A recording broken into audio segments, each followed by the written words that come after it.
I'm selling this house and moving to Florida with my new wife. You have until the end of the month to get out. Garrett's words hit me like a punch to the gut, leaving me breathless and reeling. I stared at him, my husband of 10 years, as he stood in the doorway of my grandmother Nora's house, the house she had left to me just weeks ago after her passing. What do you mean, you're selling the house? I managed to choke out, my voice trembling with a mix of grief and anger. This is my house, Garrett. Nora left it to me. He scoffed, his eyes cold and dismissive. It's our house, Evelyn, and in case you've forgotten, we have debts to pay off, debts that you racked up with your frivolous spending. I felt my cheeks flush with indignation. My frivolous spending? You're the one who insisted on buying that ridiculous sports car last year. And what about your business trips to Vegas? Don't think I haven't noticed the charges on our credit card statements. Garrett's jaw clenched, and he took a step towards me, his tall frame looming over mine. Watch your tone, Evelyn. I've made the decision, and it's final. We're selling this house, and that's that. Tears stung my eyes as I looked around the living room, taking in the familiar floral wallpaper and the cozy fireplace where Nora and I had spent countless evenings reading together. This house was more than just 4 walls and a roof. It was a piece of my heart, a connection to the woman who had raised me after my parents died. I can't believe you're doing this, I whispered, my voice cracking. Nora's barely been gone a month, and you're already trying to erase her memory. Garrett rolled his eyes. Don't be so dramatic, Evelyn. It's just a house, and besides, Tiffany and I need a fresh start, a new beginning. The mention of his mistress's name sent a jolt of pain through my chest. I had suspected for months that Garrett was cheating on me, but hearing him say it out loud made it all too real. Tiffany, I repeated, the name bitter on my tongue. So, that's what this is really about. You're leaving me for your secretary. A smirk tugged at the corner of Garrett's mouth. Tiffany's not just my secretary, Evelyn. She's my fiancée. We're getting married next month, and we're moving to Florida together. I felt like I had been slapped.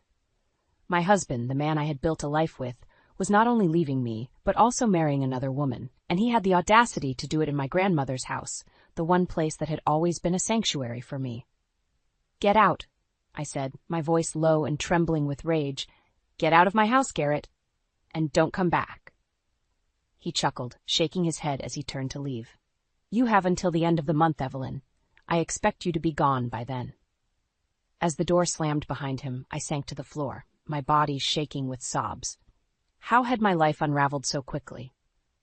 Just a few short weeks ago, I had been mourning the loss of my beloved grandmother, and now I was facing the betrayal of my husband and the prospect of losing my home. But as I sat there, surrounded by Nora's belongings and memories, a flicker of determination ignited within me. Garrett thought he could just walk away and leave me with nothing, but he had underestimated me. I was Nora's granddaughter, and I had inherited more than just her house. I had inherited her strength, her resilience, and her unwavering spirit. I wiped my tears and pushed myself to my feet, my grief momentarily overshadowed by a newfound sense of purpose. If Garrett wanted a fight, then that's exactly what he was going to get. I wasn't going to let him take everything from me without a battle. It was time to show him just what I was made of. In the days following Garrett's bombshell announcement, I threw myself into my work as a graphic designer, desperately trying to distract myself from the pain of his betrayal. But even as I sat at my desk, staring at the computer screen, my mind kept drifting back to the mounting debts and the looming deadline to vacate Nora's house. I had always trusted Garrett to handle our finances, believing that he had our best interests at heart. But now, as I pored over our bank statements and credit card bills, a sickening realization began to dawn on me. Garrett had been hiding assets, siphoning money into secret accounts that I had no knowledge of. My hands shook as I held the damning evidence in front of me, a mix of anger and disbelief coursing through my veins. How could he have lied to me for so long? And why was he so desperate to sell Nora's house, when it was clear that we had more than enough money to pay off our debts? A knock at the door startled me out of my thoughts. I quickly shuffled the papers back into a drawer and went to answer it, my heart pounding in my chest. To my surprise, it was Brandon, my coworker and closest friend. He took one look at my tear-stained face and enveloped me in a tight hug. "I heard about Garrett," he said softly, his voice filled with concern. "I'm so sorry, Evelyn. You don't deserve this." I clung to him, my body shaking with sobs. "He's been lying to me, Brandon, about everything. The money, the affair. I don't even know who he is anymore." Brandon gently guided me to the couch, his arm wrapped around my shoulders. "You're strong, Evelyn. You'll get through this. And I'm here for you no matter what." His words were a small comfort in the midst of my turmoil. As we sat there, talking and sifting through the remnants of my shattered life, I felt a flicker of hope begin to grow within me. I wasn't alone in this fight. Over the next few days, I threw myself into the task of sorting through Nora's belongings, determined to find some clue that would help me make sense of Garrett's betrayal. And then, buried at the bottom of an old trunk, I found it, a letter, yellowed with age and addressed to Nora in an unfamiliar hand. My fingers trembled as I unfolded the delicate paper, my eyes scanning the faded ink. It was from a lawyer, dated nearly 50 years ago, and it hinted at a secret that Nora had taken to her grave. "Dear Mrs. Gallagher," the letter began, "as per your request, I have placed the bearer bonds in a safe deposit box at First National Bank. The key is enclosed with this letter.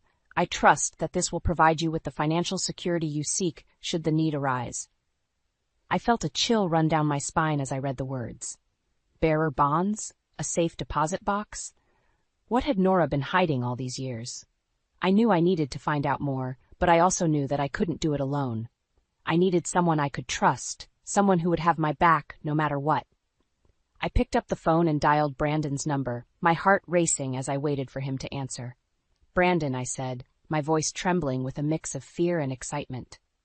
"I need your help. I think I may have found something that could change everything." There was a pause on the other end of the line, and then Brandon's voice, steady and reassuring. "I'm on my way, Evelyn. Whatever it is, we'll figure it out together."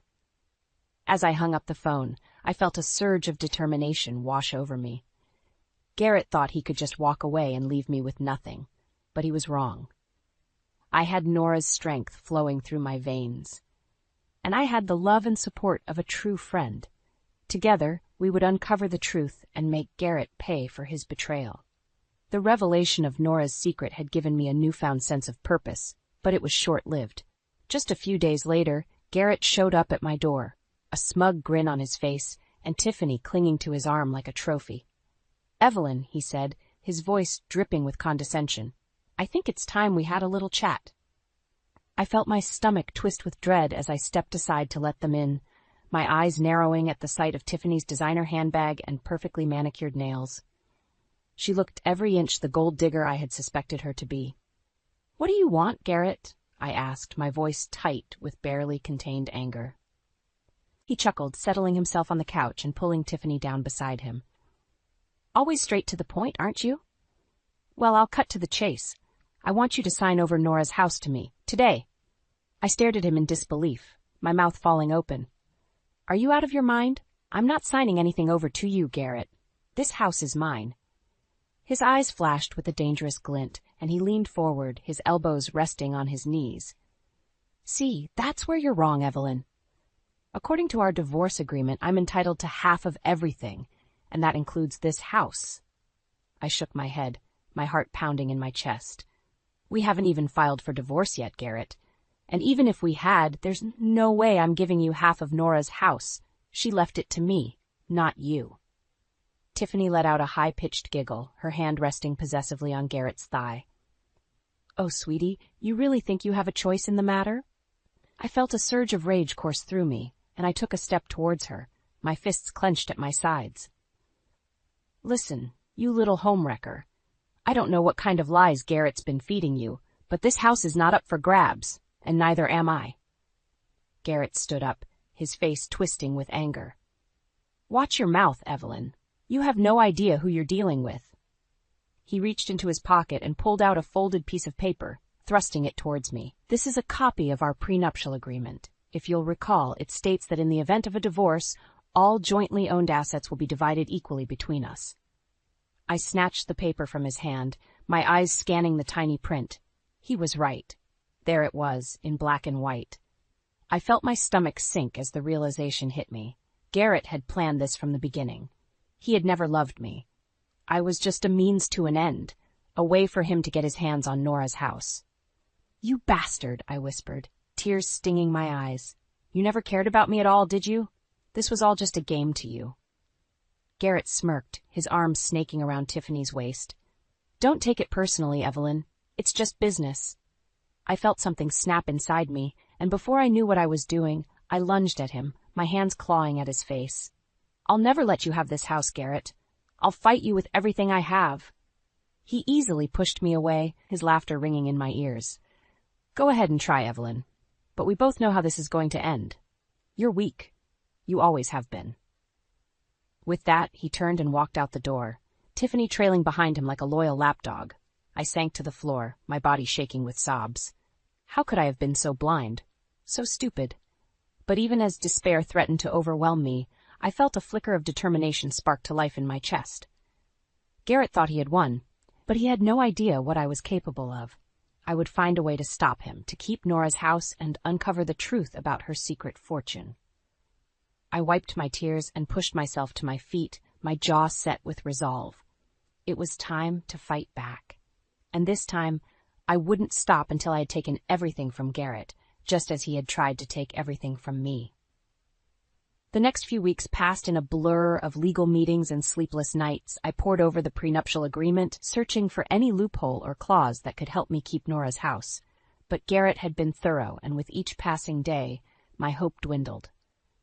Then one morning I received a text from Brandon. "Have you seen the news?" it read, followed by a link to a local gossip website. My heart sank as I clicked on the link, already knowing what I would find. There, splashed across the screen, was a photo of Garrett and Tiffany, grinning from ear to ear as they held up their newly signed marriage certificate. "Local businessman weds secretary in surprise ceremony," the headline blared. I felt bile rise in my throat as I scanned the article, my eyes catching on phrases like whirlwind romance and fairy tale ending. I was still reeling from the news when I heard a loud banging on the front door. I stumbled to answer it, my legs shaking beneath me. There, on the doorstep, stood Garrett and Tiffany, a moving truck idling behind them on the street. "What the hell are you doing here?" I demanded, my voice hoarse with anger and disbelief. Garrett smirked, his arm wrapped possessively around Tiffany's waist. "We're here to claim what's rightfully ours, Evelyn. I told you I'm entitled to half of everything. And that includes this house." I shook my head, my hands balling into fists at my sides. "Like hell you are. I don't care what that prenup says, Garrett. I'm not letting you take Nora's house." Tiffany let out a high-pitched laugh, her eyes glinting with malice. "Oh, sweetie, you don't have a choice. Garrett found a loophole in the property deed. This house is just as much his as it is yours." I felt my stomach drop, my mind reeling with the implications of her words. "What are you talking about?" Garrett reached into his pocket and pulled out a folded piece of paper, waving it in front of my face. "It's all right here, Evelyn. Nora may have left the house to you, but she never had it properly transferred into your name, which means, legally speaking, it's still part of our joint assets." I snatched the paper from his hand, my eyes scanning the tiny print. He was right. There, in black and white, was the proof that Nora had never completed the necessary paperwork to make me the sole owner of the house. "You bastard," I whispered, tears stinging my eyes. "You knew about this all along, didn't you? You married Tiffany just so you could use this loophole against me." Garrett shrugged, a smug grin spreading across his face. "What can I say, Evelyn? I'm a businessman. I know how to exploit an opportunity when I see one." I lunged at him, my hands clawing at his face. But he easily caught my wrists, his grip tight enough to bruise. Now, Evelyn. Let's not make this any harder than it needs to be. You have until the end of the month to get your things and get out. Tiffany and I have big plans for this place." With that, he shoved me backwards, sending me stumbling into the wall. I watched in helpless fury as he and Tiffany strode past me, their laughter echoing through the empty halls of Nora's house. I sank to the floor, my body shaking with sobs. How could this be happening? How could Garrett be so cruel, so calculating? But even as despair threatened to overwhelm me, I felt a flicker of determination spark to life in my chest. Garrett thought he had won, but he had no idea what I was capable of. I would find a way to stop him, to keep Nora's house and uncover the truth about her secret fortune. I pulled out my phone and dialed Brandon's number, my voice steady with resolve. "Brandon, it's me. I need your help. Meet me at the bank in an hour. We have work to do." I stood outside the bank, my heart pounding in my chest as I waited for Brandon to arrive. I clutched the key to Nora's safe deposit box in my sweaty palm, my mind racing with the possibilities of what we might find inside. When Brandon finally pulled up in his beat-up old car, I practically yanked him out of the driver's seat in my haste to get inside. "Whoa, slow down, Evelyn," he said, stumbling to keep up with me as I marched towards the bank entrance. "What's the big rush?" I didn't answer him, too focused on my mission to waste time with explanations. We made our way to the safe deposit box room, where a bored-looking bank employee led us to Nora's box. With trembling hands, I inserted the key and turned it, my breath catching in my throat as the box swung open. Inside, nestled among a stack of old photographs and a tarnished locket, was a thick envelope. I grabbed it and tore it open, my eyes widening as I saw the contents. Bearer bonds, just like the lawyer's letter had said, and underneath them a handwritten note from Nora herself. "My dearest Evelyn," it read. "If you're reading this, then I am gone, and you have found the key to my secret. These bonds are my gift to you, a way to ensure that you will always be taken care of, no matter what. I hid them away years ago, when I was still married to your grandfather. He was a cruel man, and I feared what he might do if he ever found out about them. Use them wisely, my darling, and know that I will always be with you, watching over you from above." Tears streamed down my face as I read Nora's words, my heart aching with the realization of just how much she had loved me. Brandon wrapped an arm around my shoulders, his own eyes glistening with emotion. "She really loved you, Evelyn," he said softly, "and she wanted to make sure you were protected, even after she was gone." I nodded, wiping away my tears with the back of my hand. "I know, and now, thanks to her, I have the means to fight back against Garrett and Tiffany. They think they can just take everything from me, but they're wrong." Brandon's face hardened with determination. "Damn right they are. We'll make them pay for what they've done, Evelyn, together." We left the bank with the bonds safely tucked away in my purse, my mind already racing with plans for how to use them. But first, I needed to see what Garrett and Tiffany were up to. I drove by Nora's house, my stomach twisting with anger as I saw the construction crews already at work, tearing down the beautiful old porch and ripping out the antique stained glass windows. I parked across the street and watched as Garrett emerged from the house, his arm wrapped around Tiffany's waist. They were both grinning from ear to ear, clearly thrilled with the progress of their renovations. I felt a white-hot rage boil up inside me as I watched them, my hands clenching into fists at my sides. They had no right to be here, no right to destroy the home that Nora had loved so much. But I forced myself to take a deep breath, to push down the anger and focus on the task at hand. I had the bonds now, and with them, the power to take back what was rightfully mine. I pulled out my phone and dialed the number of the lawyer who had sent Nora the letter all those years ago. It was time to set my plan into motion, to use the resources that Nora had left me to bring Garrett and Tiffany to their knees. They thought they had won, but they had no idea what was coming for them. I was Nora's granddaughter, and I had inherited more than just her house and her money. I had inherited her strength, her resilience, and her unbreakable spirit. And with that power, I would make them pay for everything they had done. The next morning, I walked into Nora's house with my head held high, the bearer bonds safely tucked away in my purse. Garrett and Tiffany were standing in the living room, arguing loudly over paint colors and furniture arrangements. They both turned to stare at me as I entered, their eyes widening in surprise and then narrowing in suspicion. "What the hell are you doing here, Evelyn?" Garrett demanded, his voice dripping with disdain. "I thought I made it clear that you were to be out by the end of the month." I smiled coldly, my gaze locking with his. "Oh, I'll be leaving, Garrett, but not before I take back what's rightfully mine." Tiffany scoffed, her perfectly manicured hands planted on her hips. "And what exactly do you think is rightfully yours, you pathetic little mouse?" I reached into my purse and pulled out the bearer bonds, holding them up for both of them to see. These.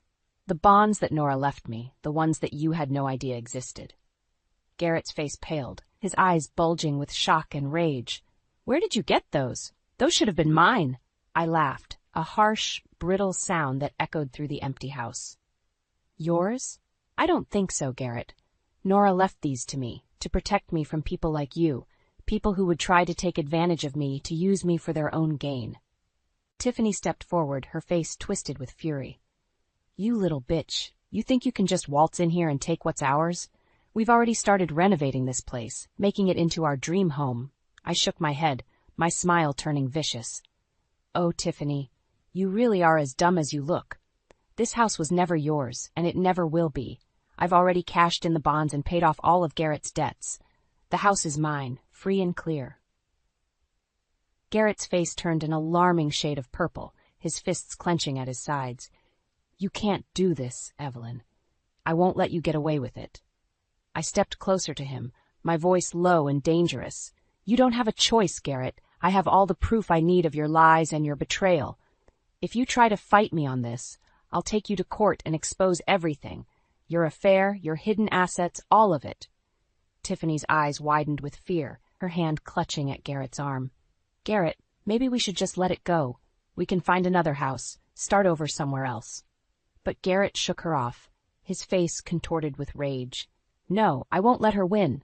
I'll sue you for theft, Evelyn. I'll tell everyone that you're crazy, that you're unstable. No one will believe a word you say. I laughed again, the sound harsh and bitter. Go ahead and try, Garrett, but I have proof of everything. Proof that you've been embezzling money from your own company, proof that you've been cheating on your taxes for years. If you take me to court, I'll make sure that everyone knows exactly what kind of man you really are. Garrett's face drained of color, his mouth opening and closing like a fish out of water. Tiffany tugged on his arm again, her voice high and panicked. Garrett, please, let's just go. It's not worth it. For a long moment, Garrett just stood there, his eyes locked with mine. I could see the wheels turning in his head, the realization that he had no way out, no way to win. Finally, he let out a long, shuddering breath, his shoulders slumping in defeat. Fine, you win, Evelyn. The house is yours. I smiled, a real smile this time, one that lit up my whole face. I know. Now get out of my house, both of you, and don't ever come back. They left without another word, Tiffany shooting me a venomous glare over her shoulder as they walked out the door. I watched them go, my heart swelling with triumph and relief. I had done it. I had beaten Garrett at his own game, had taken back what was rightfully mine, and I had done it all on my own, with nothing but my own strength and determination. Nora would have been proud of me. I could feel her presence all around me, could almost hear her voice whispering in my ear. Well done, my darling. Well done. I thought I had won, that Garrett and Tiffany were finally out of my life for good. But I should have known better than to underestimate Garrett's thirst for revenge. Just a few days after our confrontation, I received a call from my lawyer. Evelyn, I'm afraid I have some bad news, he said, his voice grave. Garrett has filed a lawsuit against you. He's claiming that you stole the bearer bonds and that you're mentally unstable due to your grief over your grandmother's death. I felt my stomach drop, my hands shaking as I gripped the phone. That's ridiculous. I have proof that Nora left those bonds to me. He doesn't have a leg to stand on. My lawyer sighed heavily. I know that, Evelyn, but Garrett has a lot of money and a lot of influence. He's hired a team of high-powered lawyers, and they're going to do everything they can to make you look like the villain in all of this. I closed my eyes, taking a deep breath to calm my racing heart. So what do we do? How do we fight this? We keep gathering evidence, my lawyer said firmly. We keep building our case brick by brick, and we don't let Garrett intimidate us into backing down. I nodded, my jaw clenched with determination. Okay, let's do this. Over the next few weeks, I threw myself into the legal battle, working closely with my lawyer to gather every scrap of evidence we could find. We tracked down witnesses who could testify to Garrett's shady business practices, uncovered financial records that proved he had been hiding assets from me for years. But Garrett fought back just as hard, using his money and his connections to try to discredit me at every turn. He even went so far as to hire a private investigator to dig up dirt on me, to try to paint me as a gold digger who had only married him for his money. I refused to let him get to me, refused to let him see how much his lies and his betrayal had hurt me. I held my head high and kept fighting, even when the odds seemed stacked against me. And then, finally, we caught a break. My lawyer's team uncovered evidence that Garrett had been bribing officials to look the other way when it came to his illegal business practices. We had him dead to rights, and he knew it. I confronted him in his office, my lawyer by my side. Garrett sat behind his desk, his face pale and his eyes wide with fear. "It's over, Garrett," I said, my voice cold and hard. "We have proof of everything, the bribes, the embezzlement, all of it. If you don't drop this lawsuit and sign the house back over to me, we'll take all of this evidence to the authorities. You'll lose everything." Garrett's mouth worked soundlessly, his hands clenching and unclenching on the desk in front of him. "You can't do this, Evelyn. You'll ruin me." I leaned forward, my eyes locked with his. "You ruined yourself, Garrett. You lied to me. You cheated on me. You tried to take everything that mattered to me. And now you're going to pay the price." Tiffany spoke up from where she was sitting in the corner, her voice high and panicked. "Garrett, just do what she says. It's not worth it. We can start over somewhere else, just the two of us." But Garrett shook his head, his face contorted with rage. "No, I won't let her win. I won't let her take everything from me." I smiled coldly, standing up and turning to my lawyer. "Then I guess we'll see you in court, Garrett? I hope you're ready to lose everything you've ever worked for." We walked out of his office, leaving him sitting there in stunned silence. I felt a rush of triumph, a sense of finally taking back control of my life. Garrett had underestimated me, had thought he could bully me into submission, but I was stronger than he ever gave me credit for. And now I was going to make him pay for everything he had done. In the end, Garrett didn't have the guts to face me in court. Just a few days after our confrontation in his office, I received a call from my lawyer. "Evelyn, I have some good news," he said, his voice filled with satisfaction. "Garrett has agreed to drop the lawsuit and sign the house back over to you. He doesn't want to risk the evidence we have against him coming out in court." I felt a rush of relief, followed quickly by a sense of triumph. I had won. I had beaten Garrett at his own game, had taken back what was rightfully mine. But even as I celebrated my victory, I couldn't help but feel a sense of sadness, too. Sadness for the love that I had lost, for the betrayal that I had suffered at the hands of the man I had once trusted with my whole heart. I thought back to all the lessons that Nora had taught me over the years, the lessons about strength and resilience and never giving up. She had always been my rock, my guiding light in the darkness. And now, even though she was gone, I could still feel her presence with me, could still hear her voice whispering in my ear. "You did it, my darling," she seemed to say. "You stood up for yourself, you fought for what was right, and you won. I'm so proud of you." I smiled through my tears, my heart filled with a bittersweet mix of love and loss. "Thank you, Nora," I whispered, "for everything." Over the next few weeks, I threw myself into the task of renovating Nora's house, of undoing all the changes that Garrett and Tiffany had made. I tore down the gaudy wallpaper and ripped up the cheap carpeting, replacing them with the same warm, inviting colors and textures that Nora had always loved. I filled the house with memories of her, with photos and mementos and all the little things that had made her so special to me. And slowly but surely, I began to feel like myself again, began to feel like I was finally home.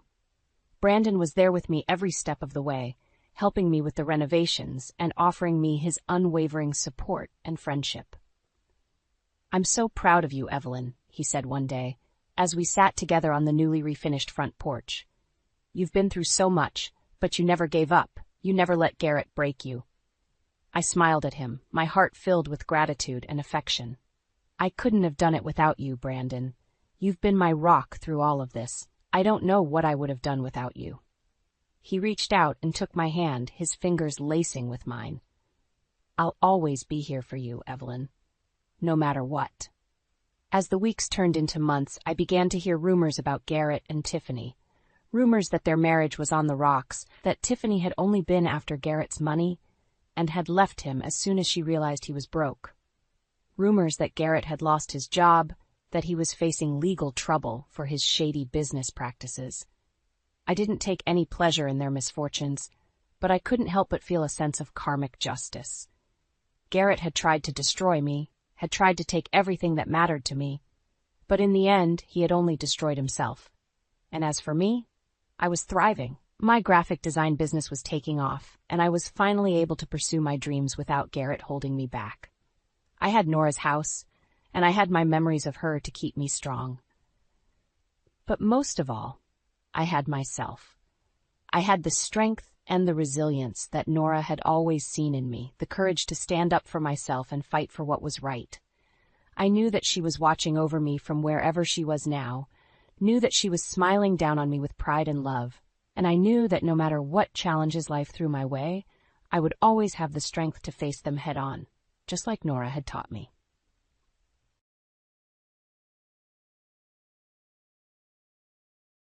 This contract is worth $135 million. How are you going to respond to this? Mr. Thompson was yelling at the person on the phone from the rear seat. Despite having a degree from Stanford University, I currently serve as the CEO's personal driver for certain reasons.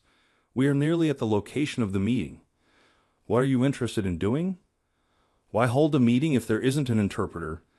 Nothing needs to be discussed. It seems that the interpreter for a significant business transaction with a foreign corporation abruptly canceled. This is hopeless, Mr. Thompson said with a sigh of dismay. My response was, I can manage a conversation at least. My life would be irrevocably altered by that one remark. Kyle is my name.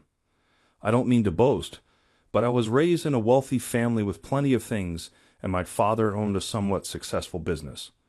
My mother was raised abroad and my father worked abroad, so they were very keen to introduce me to other cultures. After a certain age, learning a second language is thought to be more difficult since the brain processes it differently than your native tongue. However, your brain will process it as if it were your mother language if you are exposed to it from birth. I went to an international prep school because of that mindset, and my babysitter was fluent in English. My mother and I would travel with my father whenever he went overseas for work, and I would briefly enroll in local schools. Naturally, I put a lot of effort into my education as well.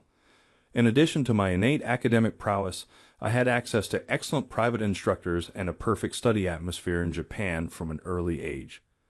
I was always at the top of my class in prestigious institutions because of that. I could have easily gotten into a prestigious national institution in Japan with such a flawless academic record, but my decision to study overseas was a logical one. I decided on Stanford as my university.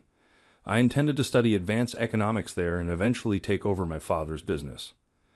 In retrospect, however, this was the point at which my family's and my own lives began to spiral out of control. By the time my admission was confirmed, the atmosphere at home was no longer the same as when I was a child. As an only child, I often spent time alone with my mother since my father was always busy with work. Even so, I had always felt my father's love for our family, and from a child's perspective, my parents had seemed like a happy couple. However, by this time, they barely spoke to each other. They only communicated through me or the housekeeper, exchanging just the necessary information. I was worried about their relationship, but as planned, I moved to the U.S. and enrolled at Stanford. Once I started university, I got so caught up in campus life that there were days I hardly thought about my parents. To be honest, part of it was because I had my first girlfriend, a stunning beauty that everyone envied, and I was completely infatuated. The international environment, where top students from all over the world gathered, was incredibly stimulating and enriching. At the same time, I had to come to terms with my own mediocrity. I had thought I was talented, but I was struggling just to keep up with my brilliant peers, which pushed me to work even harder. For the first 2 years, I returned home during school breaks. My parents were still distant, but since there hadn't been any major changes, I felt relieved.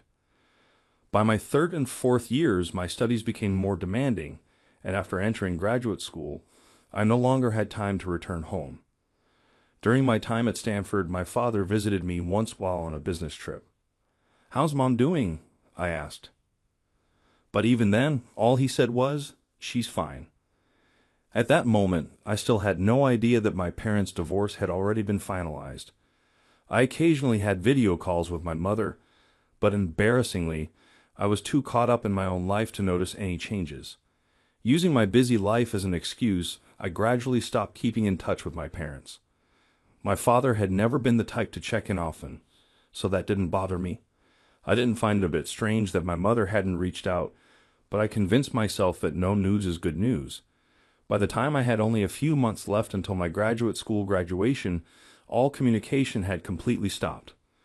But since I was already set to return home soon, I didn't think much of it. I had received several job offers locally and considered staying, especially since my relationship would turn long distance if I returned to Japan. However, I had studied all these years to take over my father's company, and I was also concerned about my parents. So I decided to move out of my apartment early and start preparing for my return. Maybe if I hadn't come back at that moment, my life would have taken a different path. Once my return date was finalized, I booked my flight and emailed my parents to let them know. Neither of them read the message right away, but I didn't think too much of it. At the airport, I had a big send-off for my girlfriend and friends. I was also busy messaging my friends in Japan, making plans to meet up, so I barely paid attention to the unread messages from my parents as I boarded my flight home. After landing in Japan, I immediately caught a taxi and headed straight to my family home. It was around dusk. The lights of passing buildings and street lamps had just started to flicker on as I gazed out the window. Nostalgia washed over me at the sight of my home country. What the hell? I stood frozen in front of the mansion where I had once lived. The house was completely dark, with no lights on. The once pristine garden I was so proud of was overgrown with weeds left to decay. I walked around to the back of the house, but there wasn't a single lit room. I headed back to the main entrance. What caught my eye was the sign on the gate that read, "For sale." Below it was the name of a real estate management company and their contact number. Panic rose in my chest. I immediately called my parents, but neither of them answered. My father's phone was disconnected, and my mother's phone was out of service range. I quickly called the management company. They told me that the house had been put up for sale several months ago. They refused to disclose any further details due to privacy policies. What the hell happened? Fearing the worst, I called my father's company. Keith, my father's longtime right-hand man, answered. He had been with the company since I was a child. "Come to the office immediately. I'll explain everything," he said, his voice tense. Finally, I had someone familiar to talk to, someone who could tell me what had happened to my parents. Relieved, I failed to notice the strange tone in Keith's voice. Rushing to the company, I saw him waiting for me at the entrance. Before I could speak to him, a police officer standing nearby stepped forward. "We have some questions about your father." "Where are my parents? Were they in an accident?" I asked. "Let's discuss this at the police station." Having no idea what was going on, I obediently followed the officers. My chest tightened with anxiety. Was it an accident? A crime? What was happening? For the first time in my life, I rode in a police car, being taken in for voluntary questioning. Through the window, I caught a glimpse of Keith watching me. His face was twisted with an expression I had never seen before, a look of pure hatred directed at me. At the police station, I finally learned the terrible truth about what had happened. While I had been too caught up in my own life to notice, my parents had already divorced. My father had been having an affair and had even remarried his mistress. Around the same time, the company had started failing, accumulating massive debt. Whether it was at the urging of his new wife or his own decision, my father had abandoned the company and disappeared with his new spouse. On top of that, he had embezzled a huge amount of company funds before vanishing, leading to a lawsuit against him. That was why the police had called me in. I suddenly remembered Keith's expression as I had driven away in the police car. That wasn't anger at me.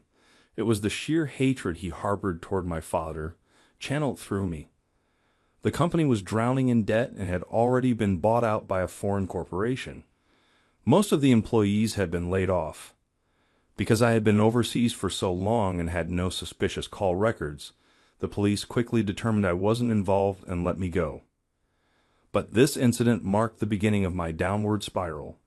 With no home and no job, I scraped together all the money I had and ended up sleeping in a cheap hotel while desperately searching for work. My father had borrowed money from relatives and acquaintances before vanishing, leaving behind a trail of resentment. None of my relatives, or even my grandparents, were willing to help me. In fact, some of them outright screamed at me to repay the money my father had taken. Without a fixed address, I couldn't even apply for proper jobs, and finding part-time work was nearly impossible. Finally, I managed to land a living wage job, only to have them suddenly withdraw the offer. I had no proof, but I suspected that someone from my father's former company, who had been unfairly laid off, was working there and had spread rumors that I was the son of a criminal.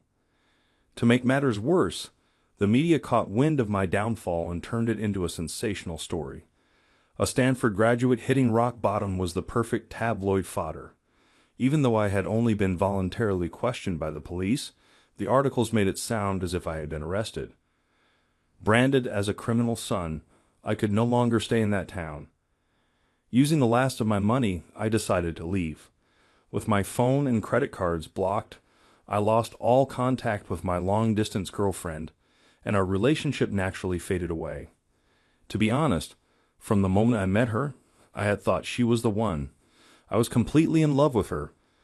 But at this point, I didn't even have the luxury of dwelling on that. I had truly hit rock bottom. With nowhere else to go, I made my way to my mother's hometown. It had been years since I last saw my maternal grandparents. My father and grandfather had never gotten along well. Out of consideration for my father, my mother never invited my grandparents to our home, and when we did visit them, it was only once or twice a year, always when my father wasn't around. It was a residential area in a rural city, so not much had changed. Walking the familiar streets, I remembered the times my mother had brought me here, and I found my way without trouble. I stopped a few meters away from my mother's childhood home. Instead of nostalgia, a wave of tension washed over me. It was just a gut feeling, but I was certain my mother wasn't there. I hadn't been able to reach her, just like my father, but I had a strange sense that she was out there, living her own life. That made it all the more likely that my presence would only be a nuisance to her, an unwanted reminder of a past she had moved on from. And what about my grandparents? What would they think of me, the son of the man who had hurt their daughter? I had come all this way without a plan, but now I found myself too afraid to knock on the door. What was I even hoping to do by coming here? Just as I turned to leave, thinking I should find a hotel in the city, a voice called out behind me. "What are you doing there?" "I'm sorry, I'm not." As I turned around in a panic, I froze. "Grandpa." Without the slightest hint of surprise, my grandfather simply gestured toward the entrance with his chin and said, "You'll look suspicious standing around out here. Get inside, Kyle. My goodness, you've grown so much." My grandmother's face lit up the moment she saw me. I fumbled for words, unsure of what to say, but my grandmother motioned for me to sit down. "You must be hungry. Wait just a moment." "No, really, I don't want to trouble you." "Oh, don't be silly. You used to call us Grandpa and Grandma all the time when you were little," she exaggerated, pretending to be sad. "You're our grandson. There's no need to be so formal." My grandfather's voice was gruff, but with a light step. My grandmother disappeared into the kitchen. Still tense, I sat on the sofa, staring at the tea placed in front of me. My grandfather sat across from me in silence. I waited, expecting him to say something. Checking the clock, I saw that only 5 minutes had passed, yet felt like an hour. The only sound in the room was the clatter of pots and pans as my grandmother cooked. "Do you have a place to stay tonight?" The question came just as I reached for my teacup, unable to bear the silence any longer. "Oh, well, you can stay here." "Thank you." As I struggled to find the right words, my grandmother came in carrying a tray of food. "Oh, let me help you." No, just sit down." Desperate to escape the awkward silence with my grandfather, I got up and headed to the kitchen. I took the tray from my grandmother and carried it to the dining area, placing the soup and pickles onto the table, which was neatly covered with a tablecloth. I suddenly realized how long it had been since I had a proper meal. For weeks, I had been surviving on convenience store rice balls, cheap bread, and discounted supermarket meals. My stomach growled loudly at the sight of warm homemade food. You must be starving. Here, eat up, eat up. Thank you for the meal. Bringing my hands together in a quiet prayer, I took my first bite of my grandmother's cooking in years. It tasted just like my mother's, familiar, nostalgic. The warmth of the meal, the sudden relief from all my stress, and the flood of emotions nearly brought me to tears, but I held them back. That night, for the first time since returning to Japan, I slept well. So, what are you going to do now? The next morning, my grandfather asked me bluntly. I told him and my grandmother everything that had happened since I returned to Japan. When I asked about my mother, they only told me that she was living in the countryside, but didn't specify where. As long as she was safe and well, that was enough for me. I had no intention of disrupting her life now that she had deliberately cut off contact. Apparently, my father had come here too, asking for money and leaving my grandparents with nothing but resentment. I had no desire to trouble them any further. I just have one favor to ask, I requested. Could you let me use your address as my residence so I can apply for jobs? They agreed without hesitation. If you ever need anything, don't hesitate to call us, my grandmother said kindly. With a registered address, I was finally able to secure a job and rent a tiny, run-down apartment. It was a massive improvement compared to sleeping in a hotel. I could have looked for a better job using my degree, but I didn't want my background to be exposed. I didn't want people to find out about my father's company and the scandal surrounding it. So I applied for jobs as a high school graduate, hiding my Stanford education. It was ironic. I had worked so hard for my degree, and now I had to bury it just to survive. During the day, I worked at the cafe, and at night, I took on a second job as a designated driver for hire. It wasn't much, but at least I was no longer homeless. At first, I thought being a cafe employee wouldn't suit me, but to my surprise, I enjoyed it. Customers came for all sorts of reasons. Some sat alone, some met for business discussions, and some waited for friends or colleagues. Over time, I grew familiar with the regulars who showed up on the same day at the same time each week. At first, it was just exchanging greetings, but eventually, I found myself engaging in casual conversations with some of them. Among the regulars, I became particularly close with a man named Stephen, who looked to be in his 50s. He always came on Saturday evenings after the cafe's peak hours. It seemed intentional. He preferred a quieter atmosphere. From his attire and the way he spoke, I could tell he was probably a senior executive at a large company, but I never asked about his job. We simply enjoyed our small conversations during our breaks. I always learned something new when I talked to you, Stephen would occasionally say. I didn't like being suspected or scrutinized, so I didn't talk about my background. That's why I never mentioned that I studied economics in college. But there were times when Stephen would say things like, "You're more helpful than our business consultant," which caught me off guard. But in truth, I genuinely enjoyed our conversations. Sometimes he reminded me of the discussions I had with my friends back at Stanford. On occasion, I would think of her, the girlfriend I had lost contact with. I hadn't had the time or mental space to think about her before, but now that my life had stabilized a little, memories of her began resurfacing. One evening, while working my designated driver job, I received a pickup request at a high-end restaurant. When I arrived, I was stunned to see that my client was none other than Stephen. For the first time, we saw each other outside the cafe. Both of us stood frozen in shock. As expected, Stephen's car was a top-tier luxury sit-in from a Japanese brand. I couldn't afford to make a single mistake, so I drove with the utmost caution. "My driver's off tonight since this is a private outing," Stephen said. "I never expected to run into you here." "I can't survive on just my cafe job," I replied, forcing a light-hearted laugh.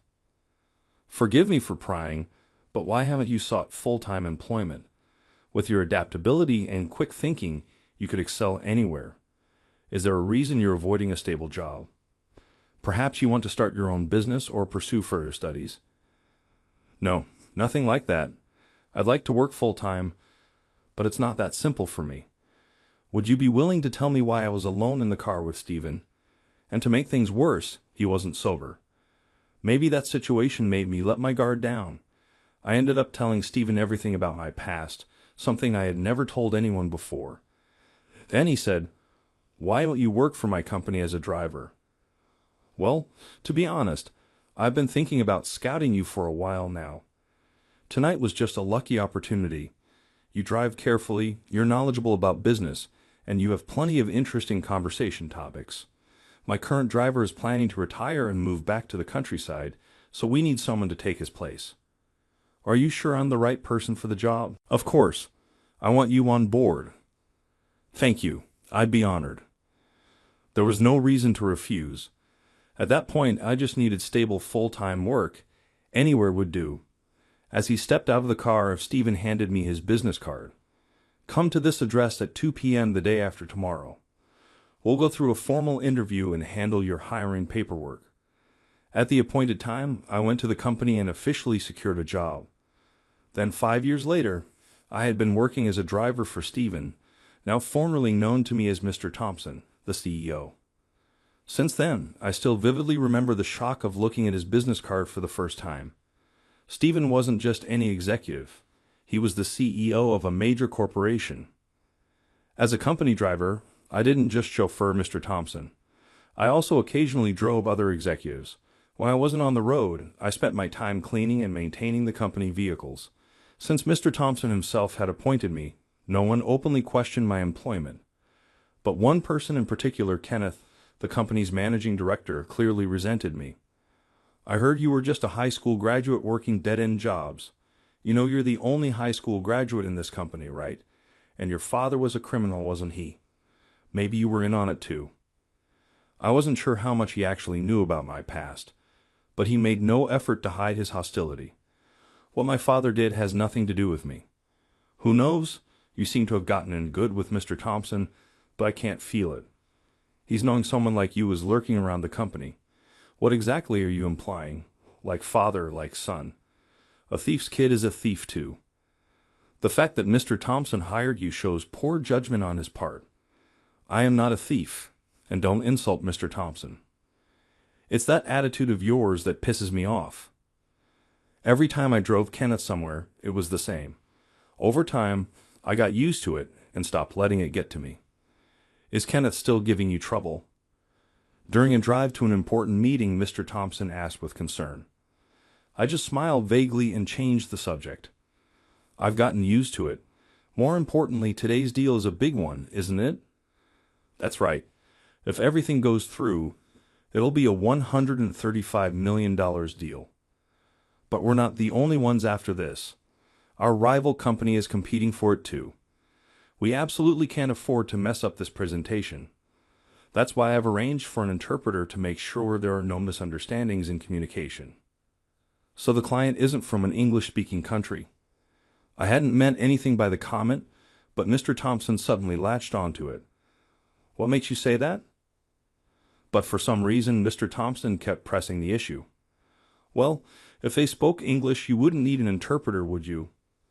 Mr. Thompson's English was flawless, easily business proficient. For a detailed negotiation like this, it would actually be more efficient for him to communicate directly rather than relying on an interpreter. Plus, the company had plenty of employees with business-level English skills. There was no need to hire someone externally. The other company's CEO grew up in Germany, so he's more comfortable with German than English. Seemingly satisfied with my reasoning, Mr. Thompson relaxed his expression. Just a few minutes before we arrived, his phone rang. "What do you mean?" "You said you bring them." The moment he answered, his face hardened. In the silent car, I could hear the muffled voice on the other end. It was Kenneth. "Forget it. I'll handle it on my end." With that, Mr. Thompson ended the call.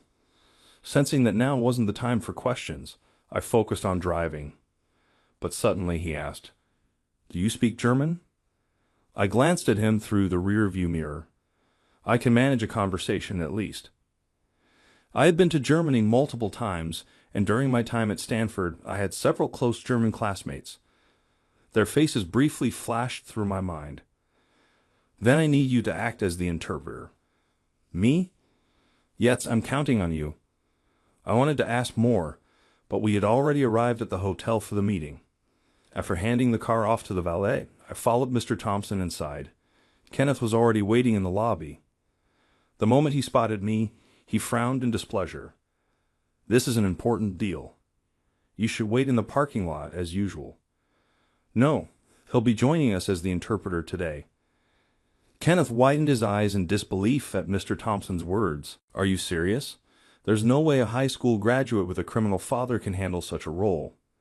When Kenneth told Mr. Thompson that in a calm, instructive tone, he glared at me.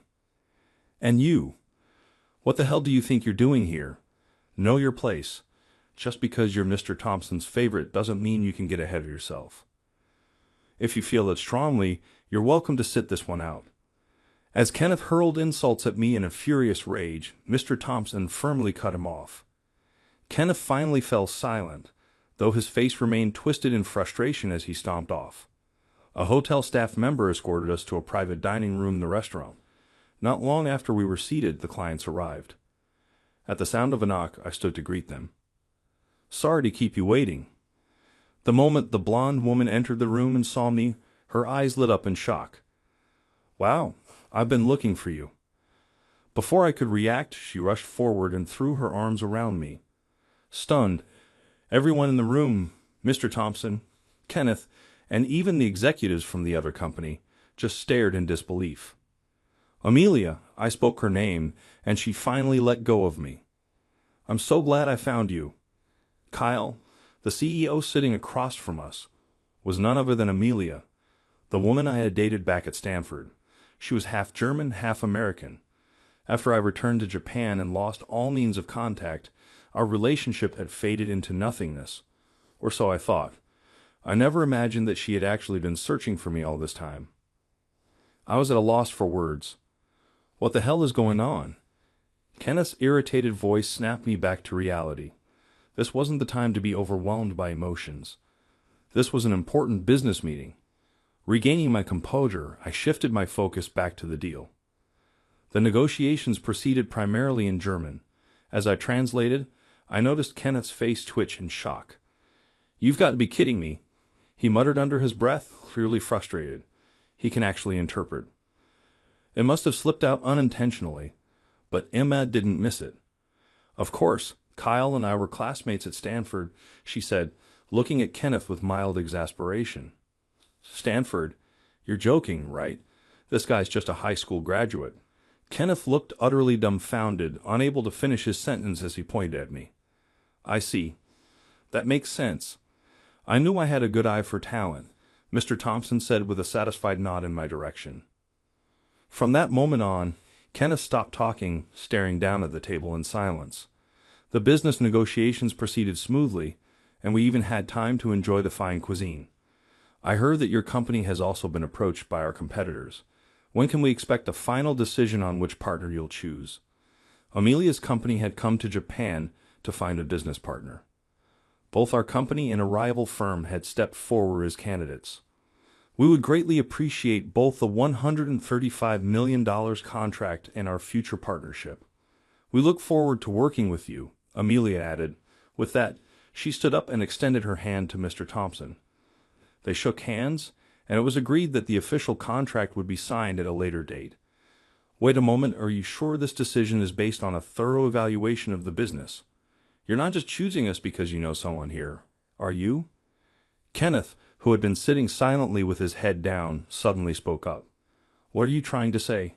It was likely the question everyone else in the room was thinking.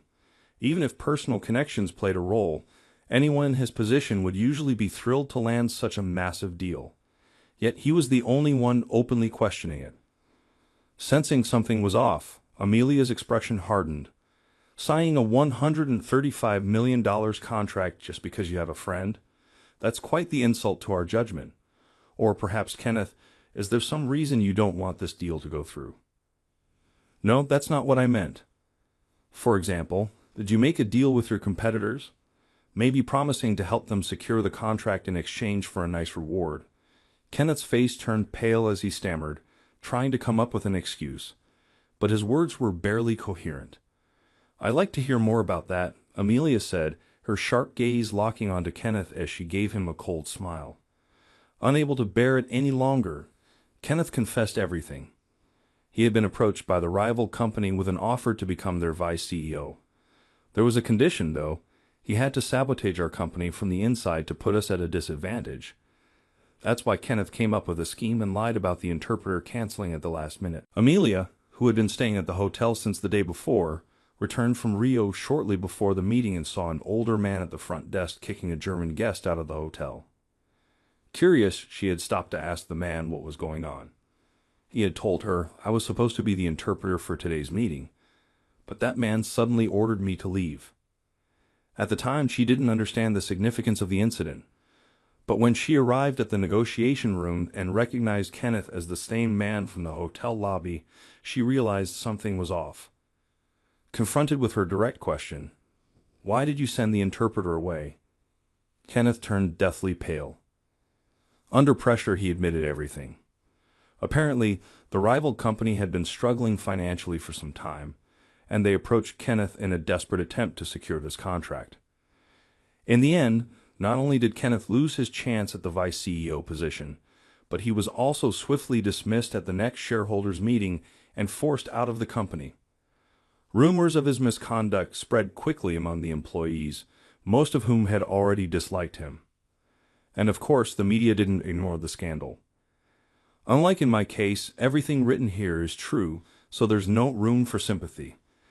As for me, I was promoted from company driver to the executive secretary's office, but I still continued to drive Mr. Thompson personally. After everything that happened, I finally told Amelia the full story of what had transpired since I returned to Japan. She had been looking for me ever since we lost contact. All this time, I had thought I was alone, that I had no one to rely on. But in reality, there had been someone searching for me, thinking about me, and wanting to reconnect. Just knowing that was enough to make me feel like I had been saved. We started dating again and eventually decided to get married. I had been raised in comfort and privilege for most of my life, so even though my parents had abandoned me, I held no resentment toward them. Still, the loneliness I had carried all this time, she would be the one to fill that void. And someday, I hope there will be a day when I can introduce her to my mother.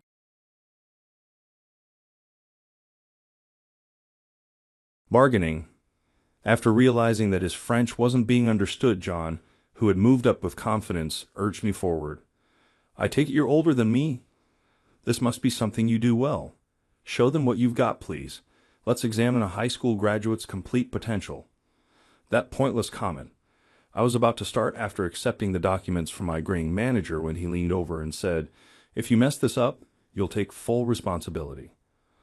What? He didn't mind blaming me for something he couldn't manage on his own. What a man. I forced myself to control my growing rage and just said, "Understood." I started my presentation by apologizing to the client on behalf of my management. My manager couldn't speak. Yes, of course. I do have a big secret after all. Bob Miller is my name. I'm employed for an advertising firm. My mom and I were the only ones left when my dad died of illness when I was a child. She supported me by working several part-time jobs, but she finally passed out at work from exhaustion. She had to be admitted to the hospital, and the medical expenditures began to mount even though it wasn't life-threatening. Even though I was a college student at the time, I was eager to graduate. I had to quit school and go to work. While in school, a buddy had introduced me to an advertising business where I had been working part-time. I had originally intended to start working full-time as soon as I graduated, but I requested to start earlier. I've always been appreciative of this business. I challenged myself to work extra harder in order to express my thanks. Learning French was the most difficult thing for me. French wasn't really required when I worked part-time, but it was required when I started working full-time.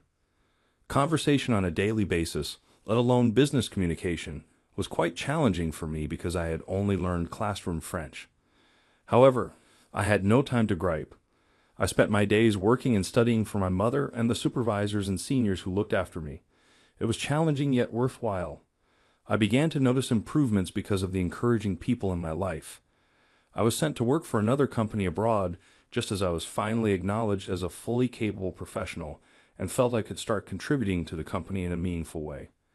Thankfully, my mother's condition had improved, so I could depart without concern. Time flew by, and before I knew it, 10 years had passed. For various reasons, I returned to my old company and reported to work at the familiar office. Was there always a vending machine here? I recognized that painting as I was soaking in the changes. A familiar face greeted me.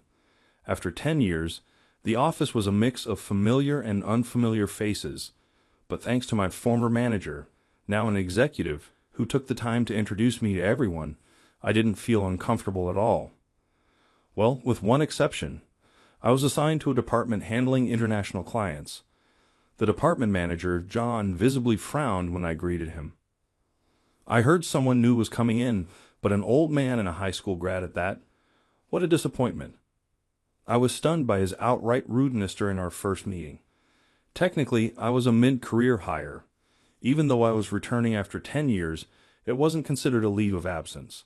John, who hadn't been around before my overseas assignment, was apparently 33 years old. I'm 49, but do I really look that old? As I was processing my shock, John sneered, "Listen, this is an international firm. If you can't speak French, you're useless here. Do you even understand French?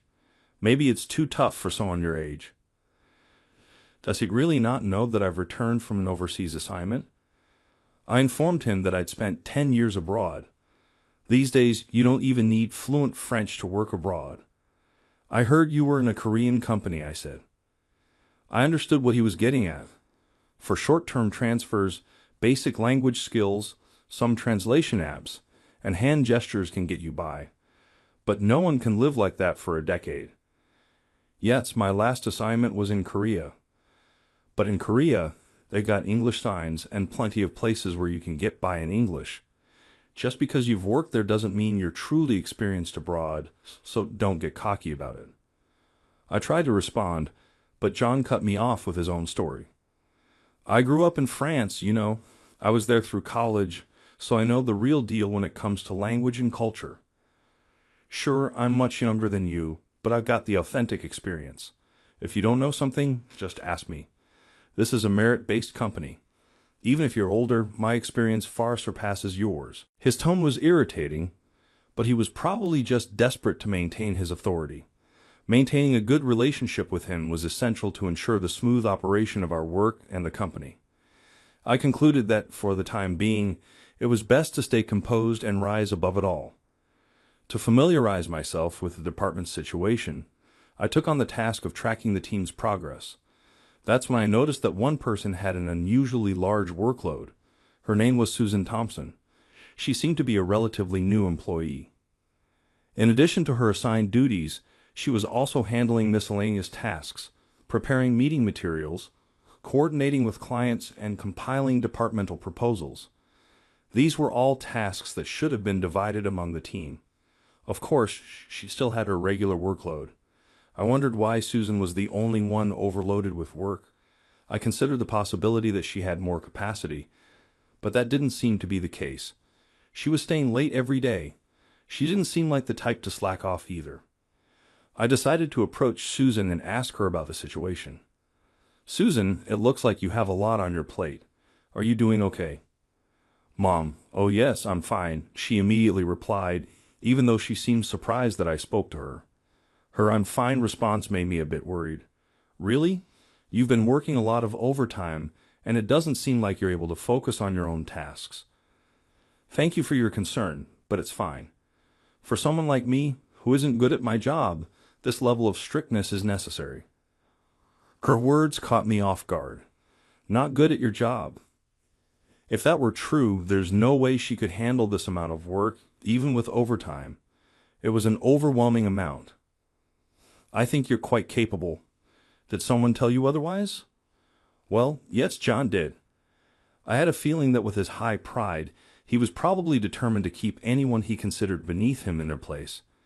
"Is he the reason you're handling all these extra tasks alone? This workload isn't meant for just one person."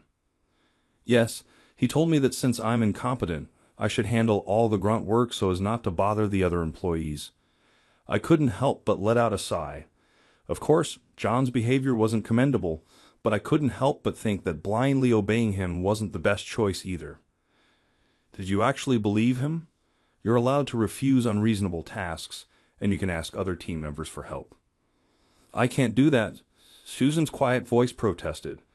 There seemed to be more to the story. Why not? Well, it's hard to speak up against John. He's the CEO's son. I see. Just because he's the CEO's son doesn't give him the right to belittle his subordinates or force them into excessive workloads. Still, Susan was probably right. He wouldn't listen to her no matter what she said. Seeing how none of the other employees stepped in to help Susan, I could tell they were also afraid of John's authority. Anyway, let me help. Pass me any task you think I can handle.